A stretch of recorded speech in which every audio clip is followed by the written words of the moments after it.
سورۃ ہود بسم اللہ الرحمن الرحیم. یہ جوڑا ہے، اس جوڑے کا دوسرا فرد سورہ ہود.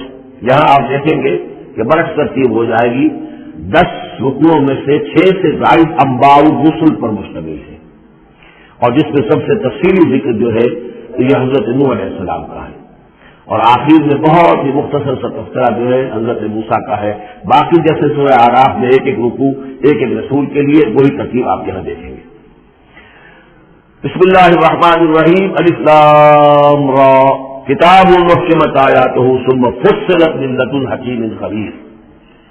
الف لام را یہ وہ کتاب ہے جس کی آیات پختہ کی گئی ہے، مضبوط کی گئی ہے، پھر ان کی تفصیل کی گئی ہے، انہیں کھولا گیا ہے اس ہستی کی طرف سے جو حکیم اور خبیر ہے، جو کمال حکمت والا اور باخبر ہے.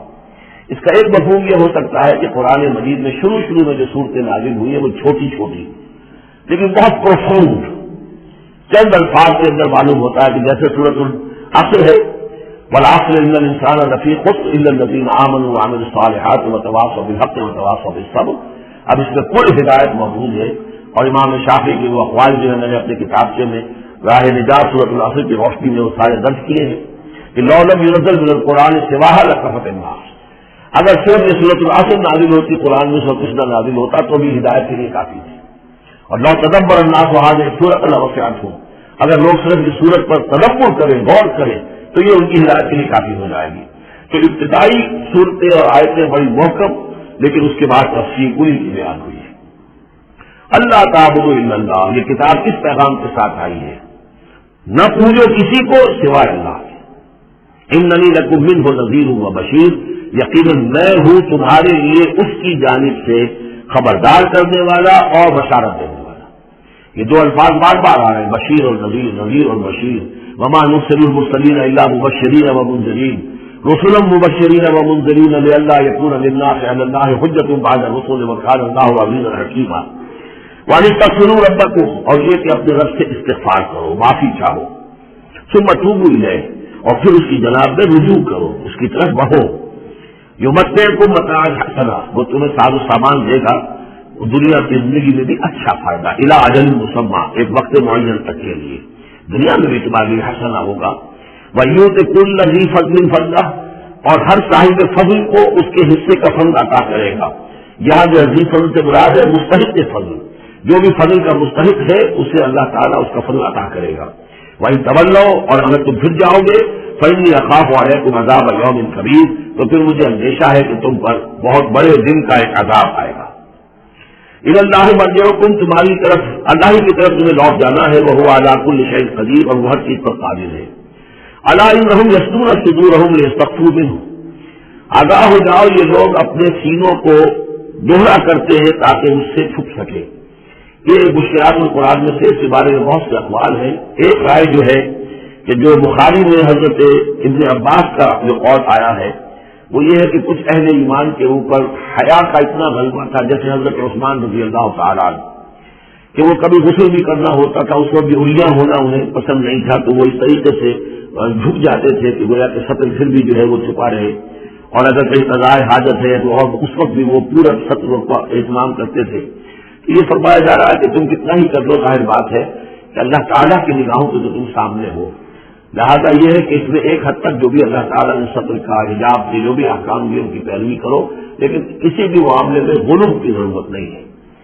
باقی اور طرح سے بھی اس آیت کی تشریح کی گئی ہے. الا انہم یصدون صدورہم لیستخفوا منہ، آگاہ ہو جاؤ وہ اپنے سینوں کو دوہرا کرتے ہیں کہ اس سے چھپ سکے اللہ سے. الا حین یستغشون ثیابہم، آگاہ ہو جاؤ کہ جب وہ اپنے اوپر اپنے کپڑے بھی اوڑھے ہوئے ہوتے ہیں. یہ تو یہ کہ اس وقت جو ہے وہ اپنے سینوں کو دوہرا کر رہے ہیں، جب کپڑے لپیٹے ہوتے ہیں. یعلم ما یفسدون وما یعلنون، سب بھی اللہ جانتا ہے جو کچھ وہ چھپا رہے ہوتے ہیں، جو کچھ وہ ظاہر کر رہے ہوتے ہیں. انہ علیم بذات الصدور، وہ تو جو کچھ سینوں کے اندر ہے اس کو بھی جانتا ہے. وما من دابۃ فی الارض الا علی اللہ رزقها، نہیں ہے کوئی بھی چلنے والی چیز، کوئی حیوان، کوئی چوپایا، کوئی چرند، کوئی پرند زمین پر جتنے بھی حیوانات ہیں اللہ نے بنائے ہیں، لیکن یہ کہ ان کا رزق اللہ کے ذمے ہے. یعنی اللہ تعالیٰ نے جو نظام بنایا اس دنیا کا، اس میں ہر شے کے لیے اس کا رزق فراہم کیا. جو جاندار بنایا اس کے لیے جو غذا ہے، جو ضروری چیزیں وہ پہلے سے فراہم کر دی. بچے کی پیدائش بعد میں ہوتی ہے اور ماں کی چھاتیوں میں دودھ پہلے پیدا ہو جاتا ہے. تو اللہ تعالیٰ کی طرف سے نظام جو ہے ایسا ہے. یہ دوسری بات ہے کہ لوگوں نے تقسیم دولت کا نظام غلط کر دیا تو کچھ لوگ بھوکے رہ گئے, کچھ ننگے ہو گئے, کچھ نے دولت سمیٹ کر جو اپنے کھتے بھر لیے, انبار لگا لیے. یہ انسانوں کا معاملہ ہے, یہ انہوں نے غلط کام کیا ہے. ورنہ اللہ تعالیٰ نے تو تمام جو بھی جتنی بھی مخلوقات ہیں ان کے لیے کافی اور وافی رزق جو ہے وہ پیدا کیا. وما من دابة في الأرض إلا على الله رزقها ويعلم مستقرها ومستودعها, اور وہ جانتا ہے اس کے مستقل قیام کی جگہ کو بھی اور جہاں وہ عارضی طور پر سونپا جاتا ہے. یہ مستقر اور مستودع پر گفتگو ہو چکی ہے تفصیل کے ساتھ. 3 اقوال اس کے بارے میں بیان کر چکا ہوں سورہ انعام کے ذمہ سے. کل فی کتاب مبین, اور یہ سب کچھ ایک کھلی روشن کتاب کے اندر موجود ہے, وہی کتاب جو علم الہی کی کتاب ہے. وَهُوَ الَّذِي خَلَقَ السَّمَاوَاتِ وَالْأَرْضَ فِي سِتَّةِ أَيَّامٍ, اور وہی ہے کہ جس نے پیدا کیا آسمانوں اور زمین کو 6 دنوں میں. وَكَانَ عَرْشُهُ عَلَى الْمَاءِ, اور اس کا تخت تھا پانی پر. لِيَبْلُوَكُمْ أَيُّكُمْ أَحْسَنُ عَمَلًا, تاکہ تمہیں آزمائے کہ کون ہے تم میں سے اچھے عمل کرنے والا. یعنی یہ تخلیق جو ہے اور انسانی زندگی کا جو یہ حصہ جو اس دنیا میں گزرتا ہے, اس کا جو اصل مقصد ہے وہ ہے امتحان. کل میں ہستی سے تو ابھرا ہے مانند حباب, اس دنیا خانے میں تیرا امتحان ہے زندگی. باقی یہ کہ کان عرشہ علی الماء, اس کا تخت پانی پر تھا. اس کے معنی کیا ہے میرے نزدیک؟ اب بھی یہ آیات متشابہات میں سے ہے, لیکن ایک انداز ایسا ہے کہ جس سے محسوس ہوتا ہے کہ شاید وہ اس کی طرف اشارہ کیا جا رہا ہو کہ یہ دنیا جب بنی ہے, یہ زمین جب ٹھنڈی ہونے لگی ہے تو ٹھنڈی ہو کر اس کے بخارات نکلے ہیں, اور وہ اس کے گرد جو فضا بنی ہے ایٹماسفیئر, اس کے اندر یہ گیسز گئی ہیں. ان گیسز کے اندر جو ہے ہائیڈروجن اور آکسیجن کے ذریعے سے پھر پانی پیدا ہوا ہے, اور طویل عرصے تک بارشیں ہوتی رہی, طویل عرصے تک, لاکھوں سال یہ کہتے ہیں کہ بارش ہوئی ہے. اور چونکہ جب زمین سکڑی ہے تو کہیں سے وہ اونچی ہو گئی, کہیں سے نیچی ہو گئی. سکڑتی ہے کوئی شے تو اس کے اندر نشیب و فراز پیدا ہو جاتے ہیں. تو بارش جب برسی ہے تو پھر یہ کہ سمندر وجود میں آئے. ابھی کوئی اور مخلوقات نہیں تھی, صرف یہ کہ زمین کے اوپر یا یہ کہ وہ پہاڑ تھے اور یا پانی تھا, بلکہ یہ کہ اکثر و بیشتر پانی ہی پانی تھا. پھر یہ کہ پانی اور جہاں پر مٹی پیدا ہوئی اور دلدلی علاقے بنے, اور دلدلی علاقوں کے اندر پھر وہ کچھ حیات جو ہے اس کی شکلیں پیدا ہوئی, چاہے وہ نباتاتی حیات تھی اور چاہے وہ حیواناتی حیات تھی. تو وہ جو ایک دور ہے جبکہ ابھی مخلوقات, اس زمینی مخلوقات کے اندر ابھی کوئی شے نہیں آئی تھی, کوئی حیوانات نہیں, کوئی سمندر کی کوئی جانور نہیں, کوئی زمین کے اوپر خشکی کے جانور نہیں. تو اس وقت جو ہے گویا کہ اللہ تعالیٰ کا جو تخت حکومت ہے اس زمین کی حد تک وہ پانی کے اوپر تھا. واللہ اعلم. وَلَئِن قُلْتَ, اور اگر آپ کہیں گے انکم مبعوثون, کہ تمہیں اٹھا لیا جائے گا من بعد الموت, موت کے بعد, لَيَقُولَنَّ, تو کہیں گے وہ لوگ الذین کفروا, جنہوں نے کفر کیا, ان ھذا الا سحر مبین, نہیں یہ تو پورا جادو ہے. وَإِذَا أَخَذْنَا عَنْهُمُ الْعَذَابَ إِلَىٰ أُمَّةٍ مَّعْدُودَةٍ, اور اگر ہم مؤخر کیے رکھیں ان سے اپنے عذاب کو ایک خاص مدت تک کے لیے, معین مدت تک کے لیے, لَيَقُولُنَّ مَا يَحْبِسُهُ, تو وہ کہتے ہیں کس چیز نے روک رکھا ہے, وہ جہاز کہاں نظر انداز ہو کے آتا کیوں نہیں؟ محمد بہت سال ہو گئے تمہیں کہتے ہیں جہاز آئے گا اور وہ عذاب آئے گا, وہ کہاں ہے؟ ماں یاد تو کس سے نے اس کو روکا ہے؟ الا یوم یاتیہم لیس مصروفا عنہم, آگاہ ہو جاؤ جس دن وہ ان پر آئے گا پھر وہ ان کی طرف سے پھیرا نہیں جا سکے گا. وحاق بہم ما کانوا بہ یستہزئون, اور ان کو گھیرے میں لے لیں گی وہ تمام چیزیں جن کا یہ استہزاء اور تمسخر کیا کرتے تھے. وَلَئِنْ أَذَقْنَا الْإِنسَانَ مِنَّا رَحْمَةً, اور اگر ہم مزہ چکھاتے انسان کو اپنی طرف سے رحمت کا, کوئی خوشی آئی ہے, کوئی دولت ملی ہے, کوئی اور مسرت کی بات ہوئی ہے, ثُمَّ نَزَعْنَا مِنْهُ, پھر جب ہم اس سے وہ چھین لیتے ہیں, لے لیتے ہیں, سلب کر لیتے ہیں, إِنَّهُ لَيَئُوسٌ كَفُورٌ, تو وہ ہو جاتا بالکل مایوس, نہایت ناشکرا, بھول جاتا ہے کبھی اللہ کی نعمت بھی تھی, کبھی اللہ کی نگاہ کرم بھی مجھ پر تھی, ٹھیک ہے آج مجھ پر سختی آ گئی ہے تو سختی نرمی آتی رہتی ہے, اللہ تعالیٰ کی طرف سے ہے. اگر نرمی بھی تھی تو اللہ کی طرف سے, اور سختی بھی آئی ہے تو اللہ کی طرف سے, اس پر شکر چاہیے تھا, اس کو صبر چاہیے. لیکن نہیں, انسان جو ہے لیئوس کفور, انتہائی مایوس اور نہایت ناشکرا, ہم پر تو کبھی اللہ کی کوئی نظر طرف ہوئی نہیں. وَلَئِنْ أَذَقْنَاهُ نَعْمَاءَ بَعْدَ ضَرَّاءَ مَسَّتْهُ, اور اگر ہم مزہ چکھائیں ان سے نعمتوں کا اس کے بعد کہ کوئی تکلیف اس کو پہنچی ہوئی تھی, لَيَقُولَنَّ ذَهَبَتْ السَّيِّئَاتُ عَنِّي, تو وہ کہے گا بس میرے دل ادھر دور ہو گئے, ساری برائیاں آپ کو, ساری مصیبتیں ختم ہو گئی. إِنَّهُ لَفَرِحٌ فَخُورٌ, اب وہ فرح اور فخور بن جاتا ہے, وہ یعنی اتراتا ہے, فخر کرتا ہے, اور کہتا ہے میں نے محنت کی، میں نے کوشش کی، میں نے تنظیم کی، دیکھا میں نے یہ شکل کی تھی جس کی وجہ سے کہ میری کاروبار جو بالکل ختم ہو رہا تھا، ڈوب رہا تھا، وہ ٹھیک ہو گیا. یعنی یہ کہ ہر حال میں اللہ سے دور، یہ نہیں جانتا کہ جو بھی معاملہ آیا تھا وہ اللہ کی طرف سے ہے، خیر ہو یا شر ہو وہ اللہ کی طرف سے ہے، اس سے نہ واقعی.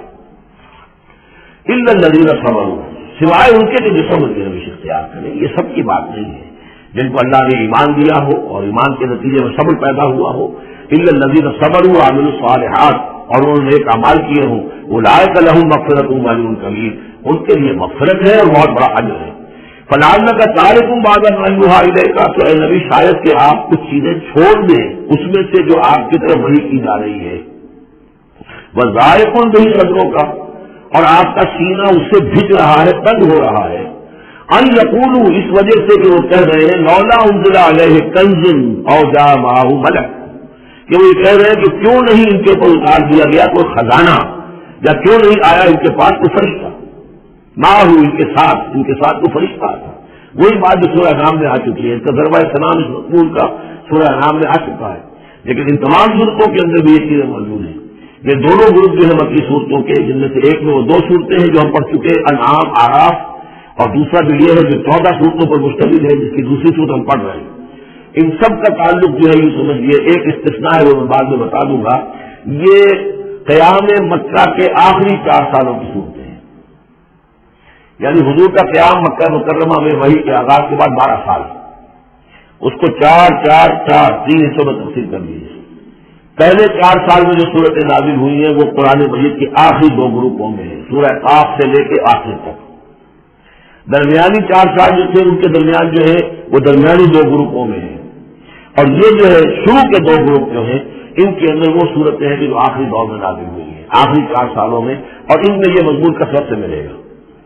فلعلک تارک بعض ما یوحی الیک، تو شاید نبی آپ ترک کر دیں گے بعض چیزیں جو آپ کی طرف جمع کی گئی ہیں. وضائق بھی صبروں کا، اور آپ کا سینہ جو ہے اس پر بھیج رہا ہے. ان یقولوا، کہ وہ یہ کہہ رہے ہیں لولا انزل علیہ کنز، کیوں نہیں اتار دیا گیا ان پر کوئی خزانہ، اور جاء معہ ملک، یا ان کے پاس آ گیا ہوتا کوئی فرشتہ. انما انت نذیر، دیکھیے پھر آپ سمجھ لیجیے آپ کا فرض منصبی یہ ہے کہ آپ صرف ایک خبردار کرنے والے ہیں. واللہ علی کل شیء وکیل، باقی ہر چیز کا ذمہ دار اللہ ہے. کب عذاب بھیجنا ہے کب نہیں بھیجنا، کوئی معجزہ دکھانا ہے یا نہیں دکھانا، کس کو ایمان کی توفیق دینی ہے کس کو نہیں دینی ہے، یہ سارے معاملات اللہ کے ہاتھ میں ہیں.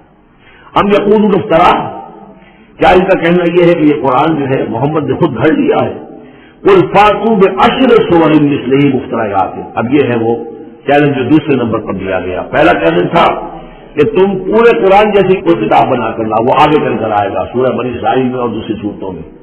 اس سے نیچے اتر کر اچھا 10 صورتیں بنا کے لے آؤ. اس سے نیچے پر سبیل تنزل 1 صورت، اس 1 صورت کی بات سورہ یونس میں بھی آ چکی ہے اور سورہ بقرہ میں بھی.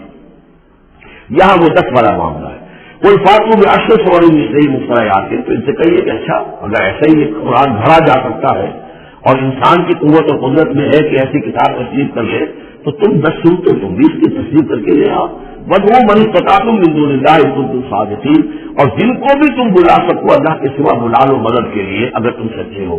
فَإِن لَّمْ يَسْتَجِيبُوا لَكُمْ، پھر اگر وہ تمہارے مددگار جو ہے تمہاری دعا کو قبول نہ کرے، نہ پورا کرے، یا یہ کہ مسلمانوں اگر تمہارے یہ چیلنج جو ہے یہ کفار قبول نہ کرے، فَاعْلَمُوا أَنَّمَا أُنزِلَ بِعِلْمِ اللَّهِ، تو جان لو تمہیں یقین قابل ہونا چاہیے کہ یہ اللہ تعالیٰ ایک علم سے نازل ہوا ہے. وَلَا إِلَٰهَ إِلَّا هُوَ، اور اللہ کے سوا کوئی معبود نہیں. فَهَلْ أَنتُم مُسْلِمُونَ، تو اب اللہ کا حکم مانتے ہو یا نہیں، فرما برداری کرتے ہو کہ نہیں. یہ کفار ہی سے خطاب ہے کہ اگر تمہارے وہ جو معبود ہیں تم ان کو پکارو کہ اس ایسی 10 صورتیں ہمیں بھی، آپ بھی کچھ کوشش کریں، ہم بھی کوشش کرتے ہیں مل جل کر، کچھ آپ القاء فرمائیں، الہام فرمائیں، کچھ ہم محنت کرتے ہیں، اور اگر وہ نہ کرے تو پھر جان لو فَاعْلَمُوا أَنَّمَا أُنزِلَ بِعِلْمِ اللَّهِ وَلَا إِلَٰهَ إِلَّا هُوَ فَهَلْ أَنتُم مُسْلِمُونَ. مَنْ كَانَ يُرِيدُ الْحَيَاةَ الدُّنْيَا وَزِينَتَهَا نُوَفِّ إِلَيْهِمْ أَعْمَالَهُمْ فِيهَا وَهُمْ فِيهَا لَا يُبْخَسُونَ. جو لوگ بھی طالب ہوتے ہیں، ارادہ کر لیتے ہیں، طالب ہوتے ہیں دنیا کی زندگی کا اور اس کی زینت کا، زیبائش، آرائش، چمک دمک، ساز و سامان، اسی کے پیچھے پڑے ہوئے ہیں، محنت کر رہے ہیں، بھاگ دوڑ کر رہے ہیں، خون پسینہ ایک کر رہے ہیں، دن رات ایک کر دیا ہے. نوفِ الیہم اعمالہم فیہا، ہم اسی دنیا کی زندگی میں ان کے اعمال کا پورا پورا بدلہ دے دیتے ہیں. ٹھیک ہے محنت کر رہے ہو بھائی, تمہاری بلڈنگ بھی بڑی اونچی بن گئی ہے اور تمہاری کار بھی بہت اعلیٰ ہے اور تمہارا کاروبار بھی خوب چمک گیا ہے. تم نے چونکہ یہی چاہا, یہی اسی کے لیے محنت کی, اسی کے لیے بھاگ دوڑ کی, تو اللہ تعالیٰ وہم فیہا لا یبخسون, اس میں اللہ تعالیٰ ان کے ساتھ وہ بخل نہیں کرتا اور ان کی جو محنت ہے اس کا جو بدلہ ہے انہیں اس دنیا میں دے دیتا ہے. لیکن اولئک الذین لیس لہم فی الآخرۃ الا النار, لیکن پھر یہ وہ لوگ ہیں جن کے لیے آخرت میں کچھ نہیں ہے سوائے آگ کے. ساری محنت بھاگ دوڑ موڑ دھوپ یہاں کے لیے تھی, یہاں ہم نے تمہیں دے دیا. اولئک الذین لیس لہم فی الآخرۃ الا النار وحبط ما صنعوا فیہا, اور جو کچھ انہوں نے دنیا میں کیا ہوگا وہ تو حق ہو جائے گا. وباطل ما کانوا یعملون, اور جو کوئی جھوٹی سچی نیکی کی ہوگی اپنے دل کو دھوکہ دینے کے لیے وہ بھی بے بنیاد تھی, اس کی کوئی حیثیت نہیں تھی. افمن کان علی بینۃ من ربہ, تو بھلا وہ شخص کے جو اپنے رب کی طرف سے بینہ پر تھا, اور یہاں بینہ سے مراد ہے فطرت سلیمہ, جس کے بارے میں کئی بار بات کر چکا. فطرت سلیمہ, انسان کے اندر جو روح ربانی پھوٹی گئی ہے اس کی وجہ سے جو فطرت ہے اس کے اندر وہ سارے حقائق موجود ہیں, یہ جو حقائق جن کو اجاگر کرنے کے لیے پھر یہ وحی آئی ہے اور اس ڈورمنٹ کانشسنس کو ایکٹیویٹ کرنے کے لیے. تو جس شخص کی وہ فطرت سلیم ہے, قائم ہے, بینہ ہے, روشن ہے, پاک ہے, وَيَتْلُوهُ شَاهِدٌ مِّنْهُ, اور پھر اس کے پیچھے آتا ہے اس کے لیے گواہ. یعنی ایک شخص ہے جس کی فطرت سلیم کی, حضور صلی اللہ علیہ وسلم نے سلیم فطرت, نیک فطرت, عقل سلیم, اور پھر وحی بھی آ گئی, وحی نے گواہی دے دی. گویا کہ دو چیزیں ملی گئی, نور علی نور, یہ تمثیل جو ہے سورہ نور میں جا کر مکمل طور پہ سامنے آئے گی. اب من کان علی بینۃ من ربہ ویتلوہ شاہد منہ ومن قبلہ کتاب موسیٰ اماما ورحمہ, اور پھر اس کے علاوہ اس سے پہلے کتاب موسیٰ موجود ہے جو امام بھی تھی, رہنمائی کرنے والی, اور رحمت بھی تھی. یعنی جو دوسری تصدیق ہو رہی ہے وہ تورات سے ہو رہی ہے. تو فطرت محمدی صلی اللہ علیہ وسلم وہ بینہ, وہ روشن خالص, پھر وہی جو آپ پر آ گئی نور علی نور, اور نمبر 3 تورات جو ہے اس کی تصدیق کر رہی ہے, یہ گویا کہ اور اضافی چیز. اولئک یؤمنون بہ, یہی لوگ ہیں کہ جو اس پر ایمان لائیں گے. ومن یکفر بہ من الاحزاب, اور جو اس کا انکار کریں گے, کفر کریں گے اس کتاب کا, من الاحزاب, ان تمام گروہوں میں سے, فرقوں میں سے, چاہے وہ مشرکین مکہ ہو اور چاہے وہ اہل کتاب ہو, فالنار موعدہ, تو پھر آگ ہی ان کے وعدے کی جگہ ہے. فلا تک فی مریۃ منہ, تو اے نبی آپ ان کے بارے میں کسی شک کو شبہ میں نہ رہے. انہ الحق من ربک, یقیناً یہ حق ہے آپ کے رب کی طرف سے. ولکن اکثر الناس لا یؤمنون, لیکن اکثر لوگ ایمان لانے والے نہیں ہیں. ومن اظلم ممن افترى علی اللہ کذبا, اور کون زیادہ ظالم ہوگا اس سے بڑھ کر کے جس نے اللہ پر جھوٹ باندھا, گھٹ کر کوئی چیز اللہ کی طرف منسوب کر دی. اولئک یعرضون علی ربہم, یہ وہ لوگ ہیں کہ جو پیش کیے جائیں گے اپنے رب کے سامنے. ویقول الاشہاد, اور لوگ کہیں گے, گواہی دینے والے کہیں گے, ہؤلاء الذین کذبوا علی ربہم, یہ وہ لوگ ہیں جنہوں نے جھوٹ کہا تھا اپنے رب پر. غلام احمد قادیانی کو کھڑا کیا جائے گا, یہ ہے وہ شخص جس نے جھوٹ اپنی جو ہے باتیں منسوب کی ہیں اللہ کی طرف, جس نے بھی جھوٹی نبوت کا دعویٰ کیا. ہؤلاء الذین کذبوا علی ربہم, انہوں نے جھوٹ بولا اللہ پر اور تہمت باندھی اللہ پر کہ مجھ پر وہی بھیجی ہے. الا لعنۃ اللہ علی الظالمین, آگاہ ہو جاؤ ایسے ظالموں پر اللہ کی لعنت ہے. الذین یصدون عن سبیل اللہ, جو اللہ کے راستے سے روکتے ہیں. ویبغونها عوجا, اس میں کجیاں نکالتے ہیں, ڈھونڈتے ہیں, مین نکالتے ہیں تاکہ لوگ جو ہے اس راستے کو اختیار نہ کریں.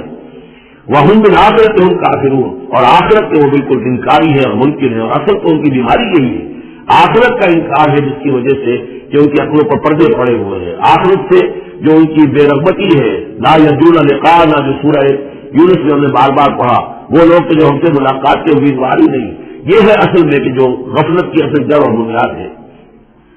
اولئک لم یکونوا موجودین فی الارض, یہ وہ لوگ ہیں کہ یہ ہرگز زمین میں عاجز کرنے والے نہیں ہیں, یہ شکست نہیں دے سکتے حق کو, یہ اللہ تعالیٰ کو شکست نہیں دے سکتے, اللہ کے رسول کو شکست نہیں دے سکتے. لم یکونوا موجودین فی الارض وما کان لهم من دون اللہ من اولیاء, اور نہ ہی ان کے اللہ کے سوا یا اللہ کے مقابلے میں کوئی مددگار اور حمایتی ہے. یضاعف لهم العذاب, ان کے لیے تو عذاب بڑھایا جاتا رہے گا, دگنا کیا جاتا رہے گا. ما كانوا يستطيعون السمع وما كانوا يبصرون, اور وہ اس لیے کہ نہ تو وہ سننے کی صلاحیت رکھتے تھے اور نہ دیکھتے تھے, اندھے اور بہرے ہو گئے تھے. تم بکمن عمی فهم لا يرجعون, اس لیے اب ان کے لیے عذاب جو بڑھایا جاتا رہے گا. اولئک الذین خسروا انفسهم، یہ وہ لوگ ہیں جنہوں نے اپنے آپ کو ہلاک کر دیا، تباہ و برباد کر دیا. وضل عنہم ما كانوا یفترون، اور ان سے سب گم ہو کر رہ گئی وہ ساری افترا جو وہ کرتے رہے تھے. وہ کہاں گئے معبود، کہاں گئے منظرت خیالات، کہاں ہیں وہ شفعاء، کہاں ہیں وہ چھڑانے والے، وہ سب کے سب جو ضل عنہم ما كانوا یفترون، گم ہو گئے وہ سب جس کا کہ انہوں نے افترا کیا تھا. لا جرم انہم فی الآخرۃ هم الاکثرون، تو اب اس میں کیا شک ہے کہ آخرت میں سب سے بڑھ کر ستارہ پانے والوں میں وہی ہوں گے. اکثر جو ہے اصل کے بنا پر افضل تفضیل. ان الذین آمنوا وعملوا الصالحات، اس کے برعکس سائملٹینیس کنٹراسٹ کا قاعدہ، اس کے برعکس وہ لوگ جو ایمان لائے اور جنہوں نے نیک عمل کیے، وہ اخبتوا الی ربہم، اور جو اپنے رب کے سامنے جنہوں نے عاجزی کی، گڑگڑاتے رہے، تضرع اختیار کیا. اولئک اصحاب الجنہ، یہ ہوں گے جنت والے، ہم فیہا خالدون، وہ رہیں گے اس میں ہمیشہ ہمیش. مثل الفریقین کالاعمی والاصم والبصیر والسمیع، یہ جو دو گروہ ہیں، یہ فریقین ہیں، ایک اہل ایمان ہے اور ایک وہ ہے مشرک اور کافر. ان کی مثال ایسے ہے کہ ایک طرف تو ایک اندھا اور بہرا ہے، کالاعمی والاصم، اندھا بھی ہے بہرا بھی ہے، اور دوسرا والبصیر والسمیع، جو دیکھتا بھی ہے اور سنتا بھی ہے. هل یستویان مثلا، کیا یہ برابر ہے مثال کے اعتبار سے؟ افلا تذکرون، تو کیا وہ نصیحت اخذ نہیں کرتے؟ وَلَقَدْ أَرْسَلْنَا نُوحًا إِلَىٰ قَوْمِهِ إِنِّي لَكُمْ نَذِيرٌ مُّبِينٌ أَلَّا تَعْبُدُوا إِلَّا اللَّهَ إِنِّي أَخَافُ عَلَيْكُمْ عَذَابَ يَوْمٍ أَلِيمٍ. صدق اللہ العظیم. سورہ ہود میں بھی اب جیسا کہ پہلے عرض کیا جا چکا ہے 6 رکوع جو ہے انباء الرسل پر مشتمل ہے. جیسا کہ اس سے پہلے کئی مرتبہ عرض کر چکا ہوں، یہ 6 رسولوں کے حالات ہیں جو قرآن مجید میں کئی بار آئے ہیں. سب سے پہلے حضرت نوح علیہ السلام، پھر حضرت ہود، پھر حضرت صالح، پھر حضرت لوط، پھر حضرت شعیب اور پھر حضرت موسیٰ علیہ السلام. تو یہ جو نقشہ آپ کے سامنے سب موجود ہے، اس سے آپ کو اندازہ ہو جائے گا کہ یہ پورا یوں سمجھیے ارض القرآن ہے. یہ قرآن مجید میں جن رسولوں کے حالات آئے ہیں وہ سب کے سب جو ہے وہ اس خطے کے اندر وہ مبعوث کیے گئے. یہ داہنی طرف جو ہے وہ بحر جو خلیج فارس ہے، یہ خلیج فارس سیدھا اوپر اگر لکیر چلی جائے گی، اور ادھر سے یہ جو بحر قلزم ہے، اس کے جو یہ اوپر جا کے 2 کھاڑیاں بن گئی ہیں، تو وہ جو ہے خلیج عقبہ آخر میں اوپر، اس سے لکیر جائے گی. یہ دونوں لکیریں جہاں جا کر مل جائیں گی، وہ اس نقشے میں ابھی نظر نہیں آ رہا، ذرا نیچے کی جب شاید نظر آ جائے گا. یہ جگہ ہے جہاں پہ وہ سرخ نشان بنا ہوا ہے. یہ علاقہ ہے جہاں کی حضرت نوح علیہ السلام کی قوم آباد تھی، اور معلوم ہوتا ہے کہ اس وقت تک نسل انسانی صرف اسی علاقے میں تھی. یہیں پر عذاب آیا ہے، بہت بڑا طوفان آیا ہے، اور اسی سے ذرا اور اوپر چل کر شمال کی طرف پہاڑی علاقہ ہے کوہ ارارات، اور اسی میں کوہ جودی ہے. یہ علاقہ ہے وہ کہ جس کے اندر حضرت نوح علیہ السلام کی قوم آباد تھی. اس کے بعد جب وہ حضرت نوح علیہ السلام اور ان کے جو بھی بیٹے تھے وہ بچ کر جب آباد ہوئے ہیں، تو پھر ان کا ایک بیٹا جو ہے حضرت سام، وہ عراق میں آ کر آباد ہو گئے. یہ جو سفید سا آپ کو نظر آ رہا ہے، یہ عراق کا علاقہ ہے، یعنی اسی علاقے سے ذرا نیچے اترے اور عراق میں آباد ہو گئے. حضرت سام کی نسل میں سے بہت سی قومیں پیدا ہوئی ہیں. تو انہی میں سے پھر ایک قوم ہے جو نیچے آئی ہے، جزیرہ نما عرب کے بالکل جنوب میں یہ جو علاقہ ہے، یہاں پر یہ قوم، یہ احقاف کا علاقہ کہلاتا ہے، اور یہاں پر قوم ہود، اس قوم کا نام عاد ہے. حضرت سام کی نسل ہی میں سے کوئی بہت بڑا سردار اٹھا جس کا نام عاد تھا، اور عاد سے پھر ایک نسل ایک قوم شروع ہو گئی، وہ اس علاقے میں آباد تھی. اس کے ہاں جب شرک وغیرہ پیدا ہو گئے اور خرابیاں پیدا ہو گئی، تو اللہ تعالیٰ نے بہت سے نبی بھیجے، پھر آخر ایک رسول بھیجا اور وہ حضرت ہود علیہ السلام تھے. ان کی دعوت کو رد کیا، یہ ہلاک کر دیے گئے. یہاں سے حضرت ہود اپنے ان ساتھیوں کو لے کر نکلے، اور عرب کے تقریباً وہ وسط میں وہ علاقہ ہجر کا علاقہ کہلاتا ہے، اس علاقے میں آ کر آباد ہو گئے. یہاں ان کے ہاں ایک بڑی شخصیت ابری جس کا نام سمود تھا، تو اس سے یہ قوم سمود مشہور ہوئی ہے. انہوں نے میدانوں کے اندر محل بنائے، اور ساتھ ہی یہ ہے کہ جو پہاڑی علاقہ ہے بہت سخت گرینائٹ راکس ہیں، ان کو تراش کر ان کے اندر بھی مکان بنائے. یہ قوم سمود ہے. تو قوم نوح، قوم ہود، قوم سمود، یہ تینوں اقوام جو ہے حضرت ابراہیم علیہ السلام سے پہلے کی. اب پھر لوٹ یہ عراق کی طرف، عراق ہی میں جو قوم باقی رہی انہی میں حضرت ابراہیم علیہ السلام کی بعثت ہوئی ہے. لیکن حضرت ابراہیم علیہ السلام کے بارے میں یہ انداز جو انباء الرسل کا ہے وہ قرآن مجید میں کہیں نہیں ہے. یہاں پہ آپ دیکھیں گے سورہ ہود میں ان کا تذکرہ آئے گا، لیکن وہ قصص النبیین کے انداز میں تذکرہ آئے گا، انباء الرسل کے انداز میں نہیں آئے گا۔ حضرت ابراہیم یہاں سے اور یہاں سے پھر انہوں نے ہجرت کی عراق سے اور شام چلے گئے، پورا صحرا کراس کر کے شام میں جا کر، اور وہاں سے پھر انہوں نے اپنے بیٹے صاحب کو آباد کیا، وہ جو سرخ نشان نظر آ رہا ہے آپ کو، یہ فلسطین کا علاقہ ہے۔ ایک بیٹے حضرت اسماعیل علیہ السلام کو یہاں مکے میں لا کر آباد کیا۔ اچھا، اس اپنے بھتیجے جو حضرت لوط علیہ السلام ان کے ساتھ ہی آئے تھے، ہجرت کی تھی انہوں نے، عراق سے اور شام پہنچے تھے، ان کو بھیجا ہے بحیرہ ڈیڈ سی جو ہے، بحیرہ مردار، اس کے کنارے پر یہ شہر آباد تھے، عمورہ اور سدوم، وہاں بھیجا ہے۔ تو انباء الرسل کے ضمن میں پھر قوم سمود کے بعد ذکر آئے گا تو وہ قوم لوط کا آئے گا۔ البتہ حضرت ابراہیم علیہ السلام بھی کی ایک تیسری بیوی قطورہ، ان کی اولاد میں سے مدین نام کے لیے تھے، اور ان سے جو قوم تیری قوم مدین، وہ خلیج عقبہ کی داہنی طرف جو ہے مشرق میں، یہ یہاں آباد ہوئے۔ یہ علاقہ ہے ان کا جہاں پہ کہ حضرت شعیب علیہ السلام کو بھیجا گیا، اور قریب کے قریب لے جائیے، قریب کے قریب اس علاقے میں، یہ مدین کا علاقہ ہے، اس میں حضرت شعیب علیہ السلام بھیجے گئے۔ اب یہ جو سینائی پنیسلا ہے، ادھر جو ہے مصر ہے، وہ دریائے نیل نظر آ رہا ہے، یہاں سے یہ جو ہے حضرت یوسف علیہ السلام، کیونکہ سورہ ہود کے بعد سورہ یوسف بھی آ جائے گی، تو حضرت یوسف علیہ السلام کو جب کہ ان کے بھائیوں نے کنویں میں پھینکا ہے، اور وہ پھر قافلہ ان کو لے گیا ہے مصر، اور وہ پھر ذریعہ بن گئے پوری اس قوم کے مصر میں آنے کا، تو یہاں پھر حضرت موسیٰ علیہ السلام کی بعثت ہوئی ہے مصر میں۔ تو کل یہ علاقہ ہے کہ جن میں وہ انبیاء اور رسل جو ہے مبعوث ہوئے ہیں، کہ جن کا ذکر اکثر و بیشتر قرآن میں آتا ہے۔ لیکن جیسا کہ میں نے عرض کیا تھا، اس کا یہ مطلب نہیں ہے کہ صرف یہی رسول اور نبی آئے ہیں، دنیا میں اور بھی بہت سے نبی اور رسول آئے، لیکن قرآن میں تذکرہ انہی کا کیا گیا ہے کہ جن کا تذکرہ ان لوگوں کی اپنی روایات میں موجود تھا، جن کے ناموں سے یہ واقف تھے، لہذا انہی کے حوالے سے قرآن کی کتاب ہدایت ہے۔ ویسے تو ایک رسول کے قصے میں بھی وہ ساری ہدایت موجود ہے، اور 6 رسولوں کے قصوں میں بھی وہ ہدایت موجود ہے۔ اس حوالے سے یہ کہ سارے رسولوں کی تاریخ بیان کرنا یہ قرآن مجید کا موضوع نہیں ہے۔ آئیے اب متن کی طرف چلیے۔ وَلَقَدْ أَرْسَلْنَا نُوحًا إِلَىٰ قَوْمِهِ، اور ہم نے بھیجا نوح کو اس کی قوم کی طرف۔ إِنِّي لَكُمْ نَذِيرٌ مُّبِينٌ، انہوں نے کہا میں تمہارے لیے کھلا خبردار کر دینے والا ہوں۔ اللہ تعبدوا الا اللہ، کہ مت پوجو اللہ کے سوا کسی کو۔ انی اخاف علیکم عذاب یوم علیم، مجھے اندیشہ ہے تم پر ایک بڑے دردناک دن کے عذاب کا۔ فقال الملأ الذین کفروا من قومہ، تو کہا اس کے قوم کے ان سرداروں نے جنہوں نے کفر کی روش اختیار کی، ما نراک الا بشرا مثلنا، ہم نہیں دیکھتے اے نوح آپ کو مگر اپنے ہی جیسا ایک انسان۔ آپ کہاں سے اللہ کے رسول بن گئے، کیسے رسول بن گئے، کیسے اللہ نے چن لیا؟ آپ تو ہمارے جیسے ایک انسان ہیں۔ وما نراک اتبعک الا الذین هم اراذلنا بادی الرائے، اور اس سے بھی آگے بڑھ کر ہم نہیں دیکھتے مگر یہ کہ آپ کی پیروی کرنے والے تو وہ لوگ ہیں جو ہماری نگاہوں میں ذلیل ہیں، کمینے ہیں، نچلے طبقے کے لوگ ہیں، گھٹیا لوگ ہیں، بادی الرائے، بلا تعمل نظر آ رہا ہے کہ صرف کچھ کمی کاری لوگ آپ کے لیے جمع ہو گئے، کوئی معقول آدمی، کوئی سردار قوم کا کوئی آپ کے نظر آیا ہی نہیں۔ فما نرى لكم علينا من فضل، اور ہمیں کوئی نظر نہیں آتا کہ آپ پر کوئی ہمارے اوپر کوئی فضیلت آپ کو حاصل ہے، آپ کو اور آپ کے ساتھیوں کو، بل نظنکم کاذبین، بلکہ ہمارا گمان تو یہی ہے کہ آپ جھوٹ بول رہے ہیں۔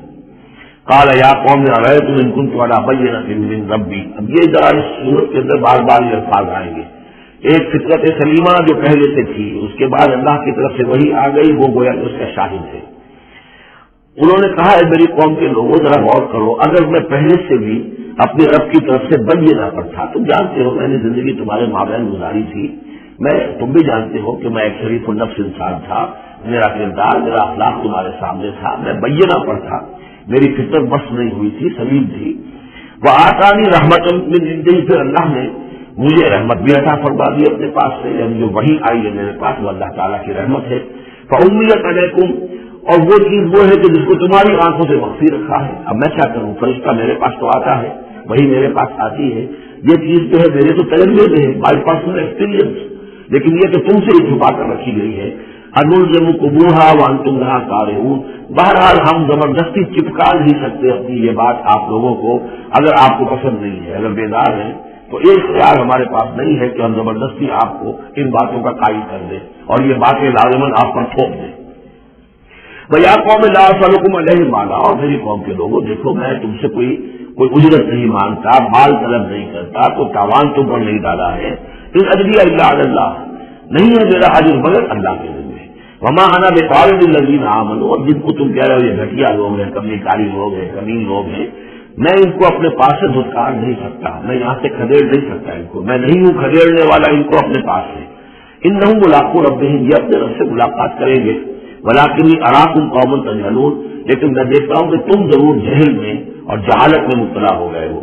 وَيَا قَوْمِ مَن يَنصُرُنِي مِنَ اللَّهِ إِن تَرَكْتُهُمْ، اور میری قوم کے لوگوں سوچو اگر میں ان اہل ایمان کو اپنے ہاتھ سے ہانک دوں، یہاں سے بھگا دوں، یہاں سے بدکار دوں، تو کون مدد کرے گا میری اللہ کے مقابلے میں؟ اللہ کے ماننے والے، اللہ کے چاہنے والے، اللہ کا ذکر کرنے والے، اللہ سے دعائیں مانگنے والے، اللہ کے روح انور کے یہ طالب ہیں، اس کی رضا کیوں ہے؟